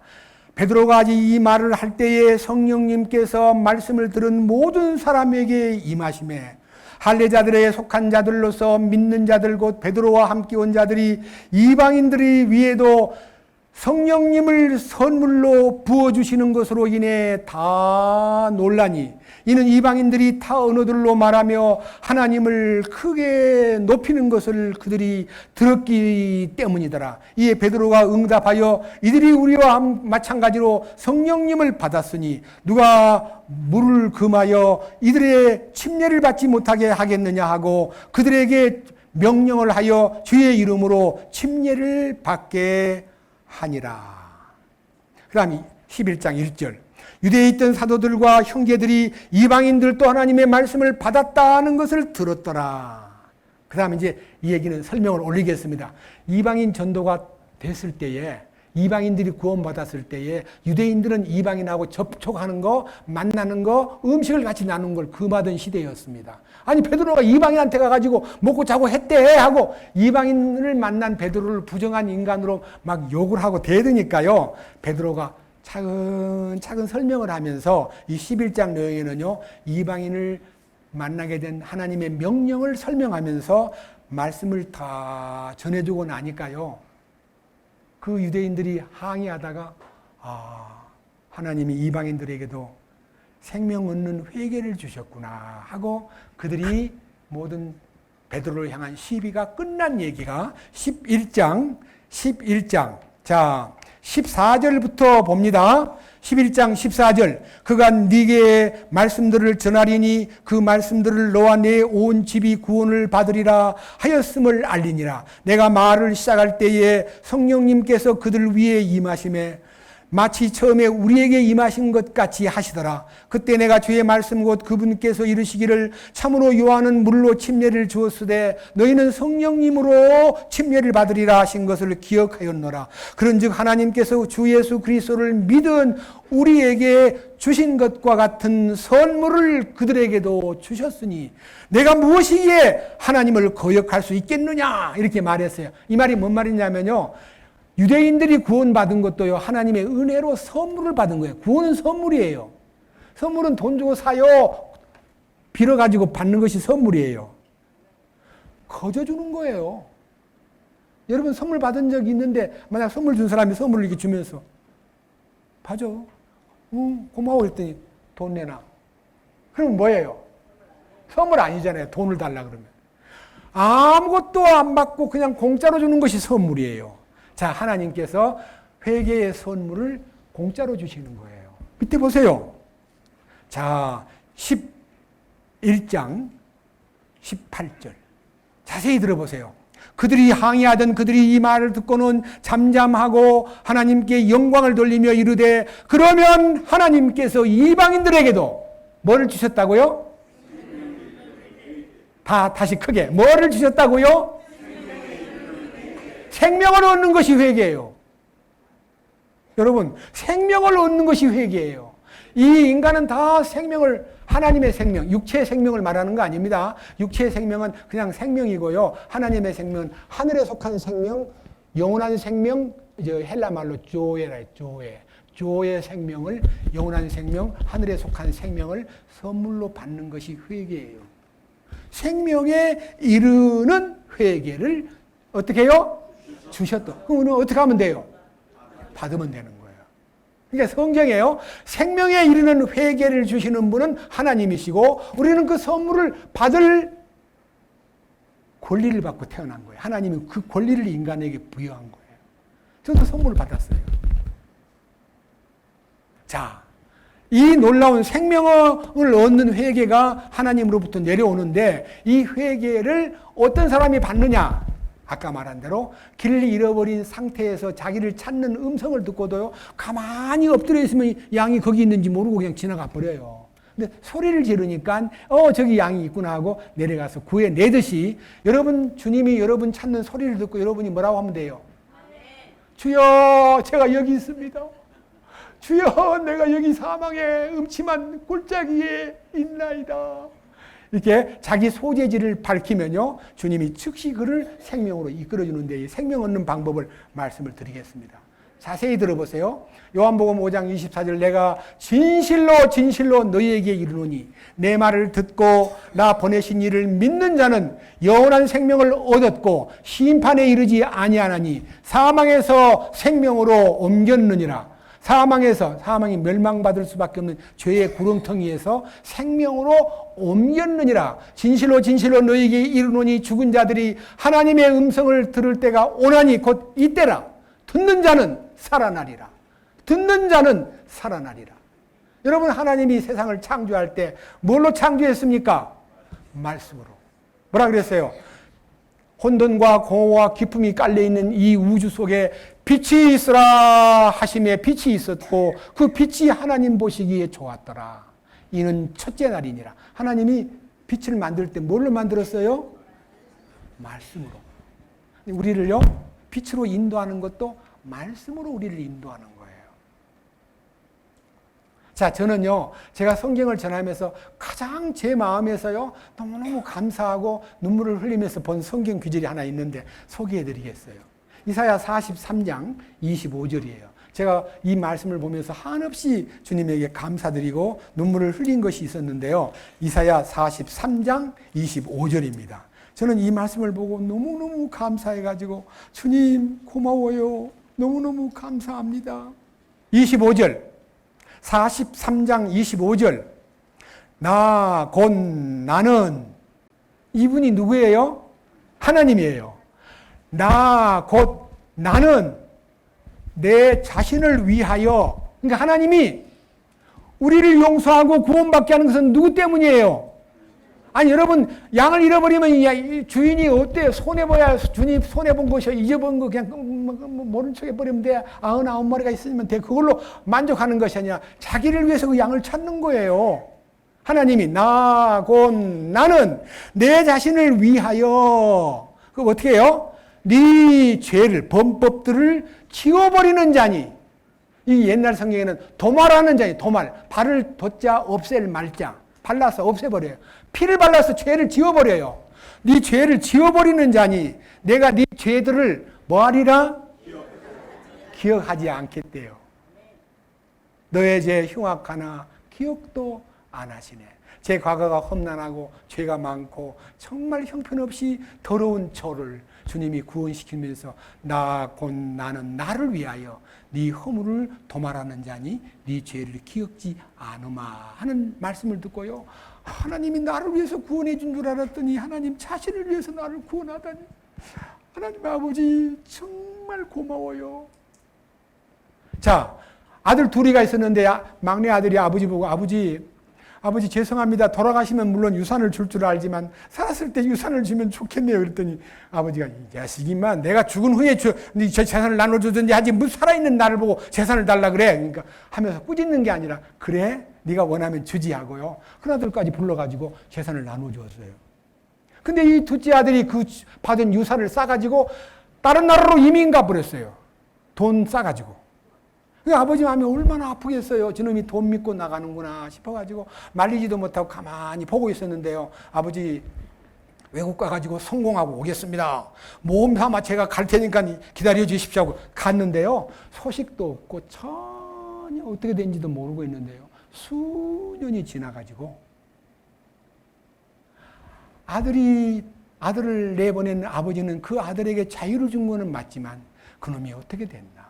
망했나? 잘 됐나? 안 됐나? 부모 마음이잖아요. 그 아버지가요, 늘 그 아들이 나간 창가에 앉아가지고 그 녀석이 어떻게 됐을까? 참, 이 세월이 많이 흘렀는데 그 돈을 가지고 잘했을까? 못했을까? 사기를 당했을까? 하고 심히 마음이 집에 있는 아들은 열심히 일하고 자기 일을 충실하기 때문에 그냥 내버려 두고요. 집을 나간 아들 생각에 아버지가 골똘하게 앉아 있는데 어느 날 터벅터벅 걸어오는 그 아들 모습이 아버지는 자식들이 걸어가는 모습을 알아요? 몰라요? 너무 잘 알아요. 저희 집 사람은 제 발걸음을 보고는 당신 걷는 건 당신 엄마하고 너무 닮았어. 그래. 제 걸음걸이만 봐도요, 우리 엄마가 생각난대요. 저는 엄마 걸음을 걷나 봐요. 근데 그 아들이 걸어오는데 맨발로 옷도 막 흐름한 거지 옷을 입고 아버지가 상가가 먼데 하면 아직 거리가 꽤 먼데도요, 저놈이 온다. 아버지가 알아본 거예요. 그래서 쫓아나가가지고 그냥 아들을 탁 껴안고 입을 맞추면서 아버지가 이렇게 물었다 합시다. 이놈아, 그 많은 돈을 갖고 나가서 어떻게 하지? 거지가 돼서 왔어. 이놈아, 이놈 자식 죽일 놈이네 하고 만약 그 아들을 꾸짖고 있으면요, 그 아들은 죄송해서 도망갈 거예요. 근데요, 아버지가 막 눈물을 흘리면서 너무 좋아가지고 여봐라, 이 아이한테 옷을 갈아입혀라, 이 아이의 반지도 끼워주고 신발도 신겨줘라 하고 막 명령을 내린 다음에 이 아이가 돌아왔다 저 이웃에게 이렇게 해가지고 송아지를 잡고 잔치를 배설하라고 잔치가 막 당장 벌어진 거예요. 이 돌아온 아들은 막 미안해가지고 어쩔 줄 모르고 있는데 일하고 돌아오는 아들이, 큰아들이 하인들을 보고 야 집에 무슨 일이 생겼어? 무슨 풍악소리야? 그러니까 동생이 돌아왔대요. 그래서 근데 왜 그렇게 시끌벅적하니? 아버지가 너무 좋아가지고요, 송아지를 잡고 막 파티를 하려고 이웃을 초청했대. 그러니까 아들이 나 안 들어간다 그래. 왜 그러세요? 야, 그 왔을 때 어떤 모습이지? 거짓골로 하고 왔어요. 근데 아버지가 새 옷을 갈아입히고 반지도 끼워주고 신발도 신겨주고 막 음악을 연주하라 그러고 송아지를 잡아서 파티한다고 하는데 나 안 간다 그래. 들어가서 아버지한테 나 안 들어간다 그래. 그래 아버지가 이제 집에서 막 잔치를 준비하고 있던 터에 큰아들이 안 들어온다니까 하인 말을 듣고 나가가지고 야 들어가자 하니까 아버지 나는 아버지한테 아무 사고도 안 치고 정말 열심히 일하고 아버지한테 충성을 다했는데 나와 내 친구들로 더불어 양 한 마리라도 잡아가지고 파티를 안 열어주던 아버지가 창기와 함께 재산을 말아먹고 그 거지가 돼서 돌아온 동생이 뭐가 예쁘다고 송아지를 잡으셨어요 하고 항의하는 거예요. 아버지 대답이요, 이놈아 그러면 안 돼. 그러는 게 아니라 얘야 네 동생이 죽었다가 살아난 거야. 내가 잃었다가 얻었어. 나를 위해서 잔치하는 거야. 아들을 위해서 하는 거 아니야. 내가 큰 둘째 아들을 잃어버린 것 같아서 너무 마음이 아프다가 돌아와서 생명을 맞이하고 보니까 그게 돈이 있고 없고가 뭔 상관이냐. 우리 집 돈이 많은데. 들어가자. 그러니까 그 아들이 나한테는 아무것도 안 해주던 아버지가 그런 형편없는 못된 짓을 하고 다 날려보낸 그런 사고 뭉치한테 송아지를 잡아주다니. 그게 누구예요? 믿는다 하면서 교만에 빠져가지고 하나님한테 충성을 다했는데 나한테는 아무것도 안 주고 저런 무지랭이 형편없는 인간, 사고뭉치, 완전히 방탕하고 죄지은 저런 타락한 인간에게 뭐가 예쁘다고 송아지를 잡아 하는 그 형의 마음은 교만한 성도를 얘기하고요. 돌아온 죄인은 그 말을 듣고도 형, 내가 형한테 빚졌어? 내가 형한테 손에 입혔어? 왜 그래 형? 그러지 않고요. 이 아버지의 따뜻한 사랑에 마음이 탁 놓인 이 아우가 형 죄송해요. 부끄러워요. 저를 용서해 주세요. 그러면서 그 가정이 다시 뭉쳤을 거라고 믿고 있어요. 여러분, 하나님께 돌아온 사람은 낮아진 상태에서 그 하나님의 뜨거운 은혜와 그 선물을 옷도 입혀주고 가락지도 끼워주고 그 다음에 신발도 신겨주고 송아지 잡고 아버지가 막 어쩔 줄 몰라서 눈물을 흘리고 있을 때 야 많이 먹어. 너 많이 말랐구나. 많이 먹어. 많이 먹어. 하나님의 사랑은 잃어버린 생명을 맞이하는 거예요. 돈이 어디에 갔느냐고 묻지 않고 사람들은 물질로 사람을 계산하고 저울질하지만 하나님은 생명 하나를 소중히 여기는 거예요. 여러분, 하나님은 우리의 인간의 생명을 이렇게 말했습니다. 한 사람의 생명은 무엇보다 귀하다고요? 아멘. 무엇보다고요? 천하보다 귀하다. 세상 주고 안 바꾼다는 거예요. 그만큼 하나님은 우리의 존재를 소중히 여기시고 우리 한 사람 한 사람의 영혼을 그렇게 귀히 품으시는 분이라는 것을 알고 그분의 품에 안기는 것이요. 나는 나를 위하여 네 허물을 지우는 자니 기억하지 아니하니 네 허물을 도말하는 자니 네 죄를 기억지 아니하마. 그 다음에 그걸로 끝난 게 아니에요. 그 다음 절수를 또 보세요. 이사야 43장 25절 26절 다시 봅니다. 나곧 나는 내 자신을 위하여 네 범법들을 지워버리는 자니 내가 네 죄들을 기억지 아니하리라라고 끝난 게 아니라요. 나로 하여금 기억하게 하라. 하나님이 나한테 기억나게 만들어라. 우리가 서로 함께 변론하자. 너는 밝히 드러내므로 의롭게 되라. 예, 죄만 용서하고 감싸는 게 아니라 죄인을 의인으로 만들어주는 거예요. 너는 의롭게 되라. 내가 너 죄를 용서한 것만 아니라 너를 의로운 사람으로 만들어서 하고 죄인을 의인 만드는 것이 하나님의 목적이에요. 우리는 죄인이잖아요. 죄인이 뭐예요? 지옥 갈 사람의 인칭 대명사가 죄인이에요. 그럼 죄인을 구원해내가지고 의인 만들면요. 의인은 누구예요? 하나님 나라에 갈 시민권자예요. 여러분, 의인 돼야 돼요? 죄인으로 있어야 돼요? 의인이 되는데 어떻게 돼요? 그분이 나는 나를 위하여 네 허물을 도말하는 자니 네 죄를 기억지 않으마 하신 그분의 품에 들어만 가면 그분이 하는 말이 너는 의인이야. 이게 말씀해 주시는 거예요. 얼마나 놀라운 얘기인지 모릅니다. 27절 내 처음 조상이 죄를 지었고 내 선생들이 내게 범법하였나니 그러므로 내가 성소의 통치자들을 욕되게 하며 야곱을 내주어 저주를 받게 하고 이스라엘을 내주어 모욕을 받게 하였노라. 그렇습니다. 하나님을 떠난 사람들은 그 민족적으로 많은 이스라엘 민족이 하나님의 선택을 받았고 은혜를 받았음에도 불구하고 거역하고 순종하지 않기 때문에 바벨론의 포로가 되게 하고 그 다음 바벨론의 포로로 끝낸 게 아니라 메대와 페르시아의 포로가 되게 하고 끝내는 로마에 예수님 오실 당시에는 로마에게 붙잡혀가지고 완전히 학정을 당하다가 예수님이 오셔서 메시아라고 하길래 이 로마 세력을 때려 부셔버리고 우리를 해방시킬 뿐이다라고 민족적 해방을 꿈을 꿨는데 예수님이 이 땅에 오신 목적은 정치적인 목적으로 오신 게 아니라 죄인을 구하러 오신 거예요. 그리고 다시 오실 때는 온 세상을 정복하러 오셔요. 다시 오시는 예수님은요, 온 세상의 통치권자인 정복자와 권력자를 다 그분 앞에 무릎을 꿇게 만드는 때가 다시 오시는 순간이에요. 그리고 이 세상의 모든 권력을 다 뺏어요. 그리고 그분이 에덴 동산으로 지구를 회복시켜가지고 믿음을 가진 여러 성도들을 그 에덴 동산의 통치권자로 왕의 위치에 충성의 빈도, 네가 지극히 작은 일에 충성하였으니 내가 네게 5고울을 맡기리라 10고울을 맡기리라 하는 이 볼륨이요, 상 볼륨이 다 달라요. 충성도에 따라서. 그런데 이제 한 달란트 받은 사람은 그냥 땅에다 묻어두었다가 겨우 들고 와서 주님이 주신 달란트를 갖고 왔습니다. 그러니까 그 달란트를 내놓는 그 사람 보고 잘했다가 아니라 악하고 게으른 종아, 무익한 종아, 너는 어떻게 그 달란트를 땅에다 묻어두었느냐. 차라리 네가 장사를 못하면 은행에다 맡겼으면 내가 이자라도 받을 거 아니냐. 여러분, 한 달란트가 얼마인 줄 아세요? 여러분, 머리 좋은 사람 계산하세요. 1달란트는 6,000데나리온이에요. 6,000데나리온. 1데나리온은 노동자의 하루 품삯이에요. 여러분, 오늘날 현대어로 노동자 하루 품삯이 10만 원 넘지 않아요. 10만 원 주고 노동자 하루 품삯 많아요, 작아요? 적지요? 너무 크게 계산하지 맙시다. 6천 곱하기 10만 하면 얼마예요? 6억이에요, 6억. 아, 주님이 6억을 맡겼는데 왜 그걸 땅에다 묻어두어요? 은행에다가 맡기면 되지. 그러니까 은행이 뭐예요? 남의 돈으로 장사하는 것이 은행이고요. 교회가 주님의 은행입니다. 구원받고 자기를 어디다 맡길 데가 없으면 교회에다가 딱 맡겨놓고 열심히 살면 이자가 생겨요. 여러분, 그런 사람이 돼야 돼요. 땅에다가 묻어두면 안 돼요.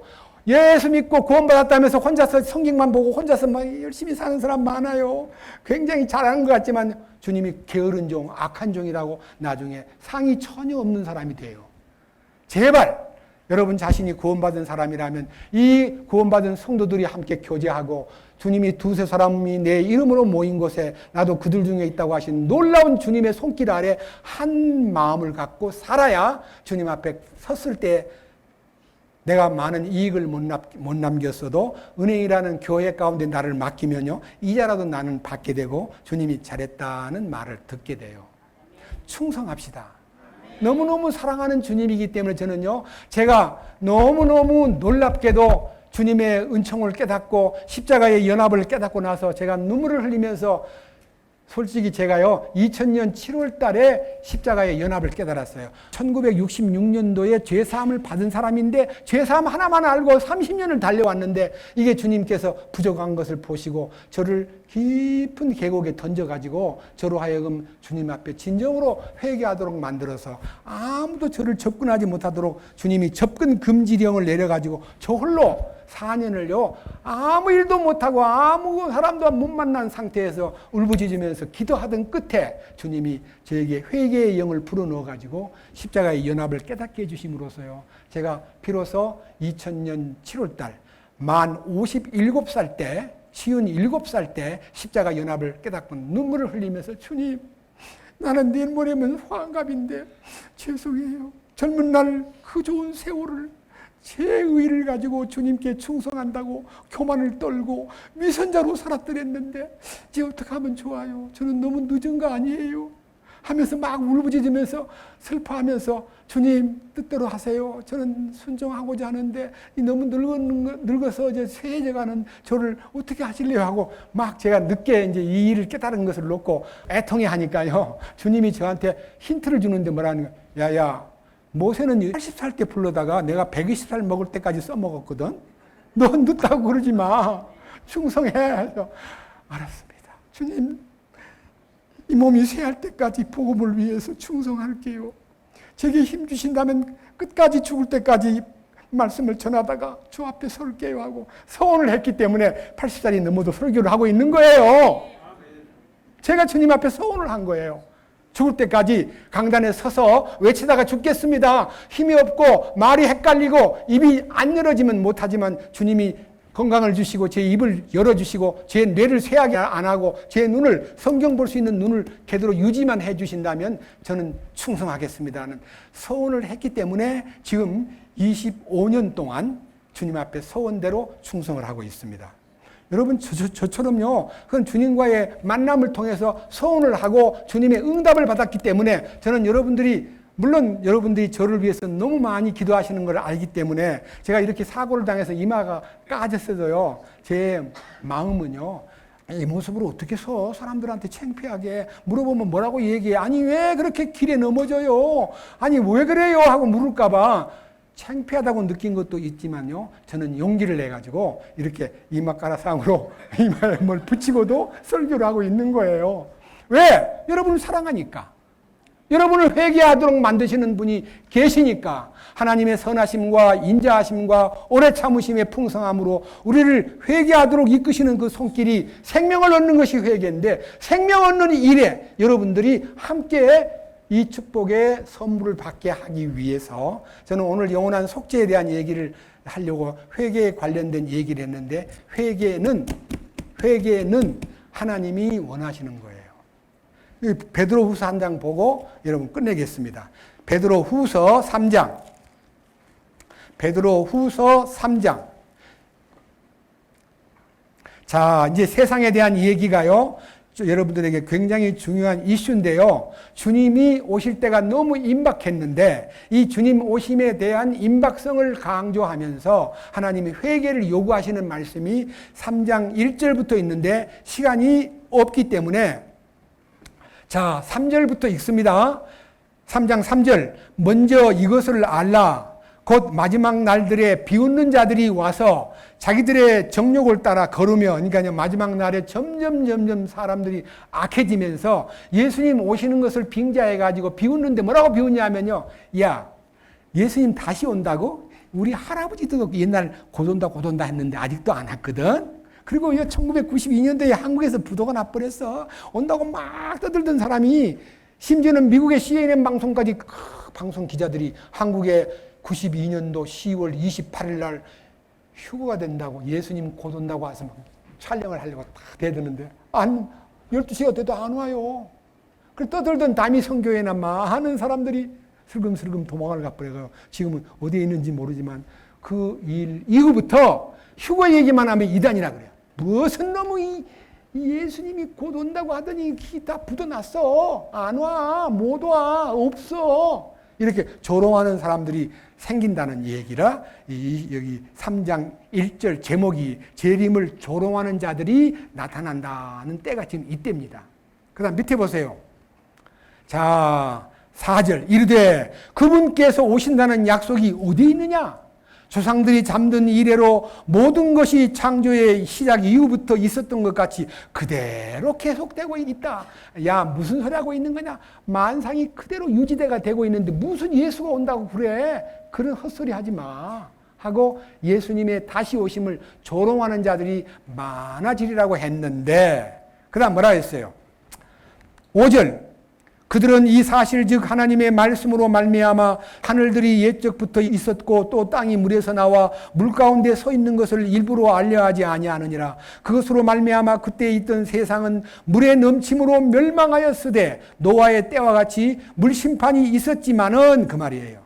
자, 7절 지금 있는 하늘들과 땅은 주께서 같은 말씀으로 보관하여 간직하사 경건치 아니한 사람들 하나님의 뜻을 저버린 사람들의 심판과 멸망의 날에 이르기 위해 예비해 두셨느니라. 노아 방주는 노아 시대 때 물을 내려가지고 40일 홍수로 이 지구를 덮어서 멸망을 시켰는데 이제 이 마지막 주님이 오실 때가 다 되면 지구를 불사르는 불이 준비되어 있다는 겁니다. 지구를 불태울 불이 준비되어 있다는 거예요. 그 다음 보세요.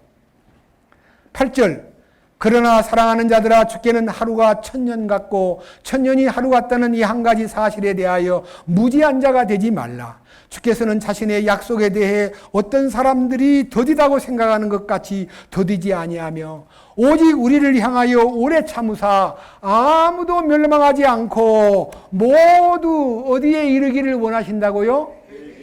회개를 하기 원하신다가 아니라 회개에 이룬다는 말은 도착한다는 말. 회개에 도착하기를 원하시는 분이에요. 하나님이 준비한 회개의 영이 여러분들을 그 하나님의 만남의 장소에서 회개케 하는 생명을 얻는 순간에 회개가 딱 일어납니다. 그 대신 꼭 잊어서는 안 될 그 다음 말씀을 보십시다. 자, 10절 그러나 주의 날이 밤에 도둑같이 오리니 그날들이 하늘들이 큰 소리와 함께 사라지고 또 원소들이 뜨거운 열에 녹으며 땅과 그 안에 있는 일들도 불태워지리라. 하늘이 사라지고 땅이 원소들이 다 녹아버린다는 거예요. 그 다음 밑에 보세요. 그런즉 이 모든 것이 해체될진데 너희가 어떤 사람이 되어야 마땅하겠느냐? 모든 거룩한 행실 속에서 하나님을 따르는 가운데 하나님의 날이 오는 것을 기다리고 서두르라. 그날에 하늘들이 불에 붙어 해체되고 원소들도 뜨거운 열로 녹으려니와 그럼에도 불구하고 우리는 그분의 약속한 바와 같이 의가 거하는 새하늘과 새 땅을 기다리는도다. 여러분, 이 마지막 때 주님의 재림은 지구를 불태우고 구원받은 성도들은 새하늘과 새 땅으로 우리 이주시켜요. 여러분 어디에 속한 사람 되겠습니까? 멸망받을 지구에 머물러 가지고 불심판을 받겠습니까? 주님이 준비하신 새하늘과 새 땅으로 이주를 하겠습니까? 이 땅에서 하나님 나라의 시민권을 획득한 사람만 대공합니다. 여러분 시민권은 누구에 돼요? 거기서 출생한 사람이 시민권을 받아요. 어디에서? 하나님의 왕국에서 출생한 사람. 이 교제 가운데서 주님의 은혜로 자기가 사망에서 생명으로 옮겨진 이 축복을 깨닫고 그분 앞에 무릎을 꿇으면 그는 생명책에 기록이 되고 그는 영원한 하나님이 준비한 새하늘과 새 땅으로 이사를 갑니다. 이 땅에 남아있으면 불심판을 받게 됩니다. 그걸로 끝나는 게 아니에요. 육신은 불심판 받고 영혼은 영원한 지옥으로 갑니다. 이 놀라운 하나님의 계획을 제가 80이 넘은 사람이 강단에 서서 할 말이 없어서 거짓말을 하겠습니까? 절대 이것은 농담이 아닙니다. 진실로 여러분들은 하나님이 원하시는 참된 진리 안에서 함께 이 축복을 누릴 수 있게 되기를 바라는 마음으로 여러분의 마음속에서 아까 양이 소리를 질러가지고 목자의 귀에 들리는 음성, 제 여기 있어요, 구해주세요 하는 소리 한마디만 해도 양을 찾아가는 목자가 예수님이 여러분이 어디 있는지 몰라서 찾는 거 아니에요. 다 알고 계시지만 부르짖는 소리를 듣고 싶어 하셔요. 찾아가려고. 그래서 뭐라 그랬어요? 내가 문 밖에서 두드리노니 누구든지 내 음성을 듣고 문을 열면 나는 그에게 들어가 그로 더불어 먹고 그는 나로 더불어 먹으리라. 주님의 노크 소리를 듣고 문만 열면 주님이 즉시 들어오셔가지고 나를 사랑하고 나를 같이 먹고 같이 마시면서 기뻐한다고 약속했습니다. 이 약속에 여러분들이 참여하는 길은 여러분의 그 강팍한 마음과 무지를 열고 주님을 찾아오신 주님을 영접하는 여러분 되시기를 주의 이름으로 축원합니다. 기도하겠습니다. 주님 감사합니다. 오늘 또 이 말씀을 통해서 주님이 이 땅에 오신 목적과 우리 인류가 죄 가운데 지금 다 헤매고 있고 온 세상이 죄로 물들어 있고 온 세상이 너무나 거짓으로 넘치는 세상입니다. 그러나 우리 주님은 이런 거짓됨과 이런 불의함과 이런 악한 세상에서 우리를 건져서 하나님의 의에 이르게 하고 하나님이 주시는 거룩한 속죄함을 통해서 하나님의 왕국 안으로 이끌어 하늘나라의 시민권자가 되게 하고 이 축복을 함께 나눌 수 있는 성도들과의 만남을 허락하신 주님, 이 집회를 통해서 주님께서 영광을 받으시고 모든 참석자들의 마음속에 하늘에 속한 선물과 회개의 영과 하나님의 손길을 나타내서 그들 모두가 다 잃어버린 인생으로 살지 않고 주님의 품에 들어와 생명을 얻고 영원한 생명 속에서 남은 생애를 주님이 주시는 정하신 길로 함께 걸어갈 수 있도록 인도하여 주옵소서.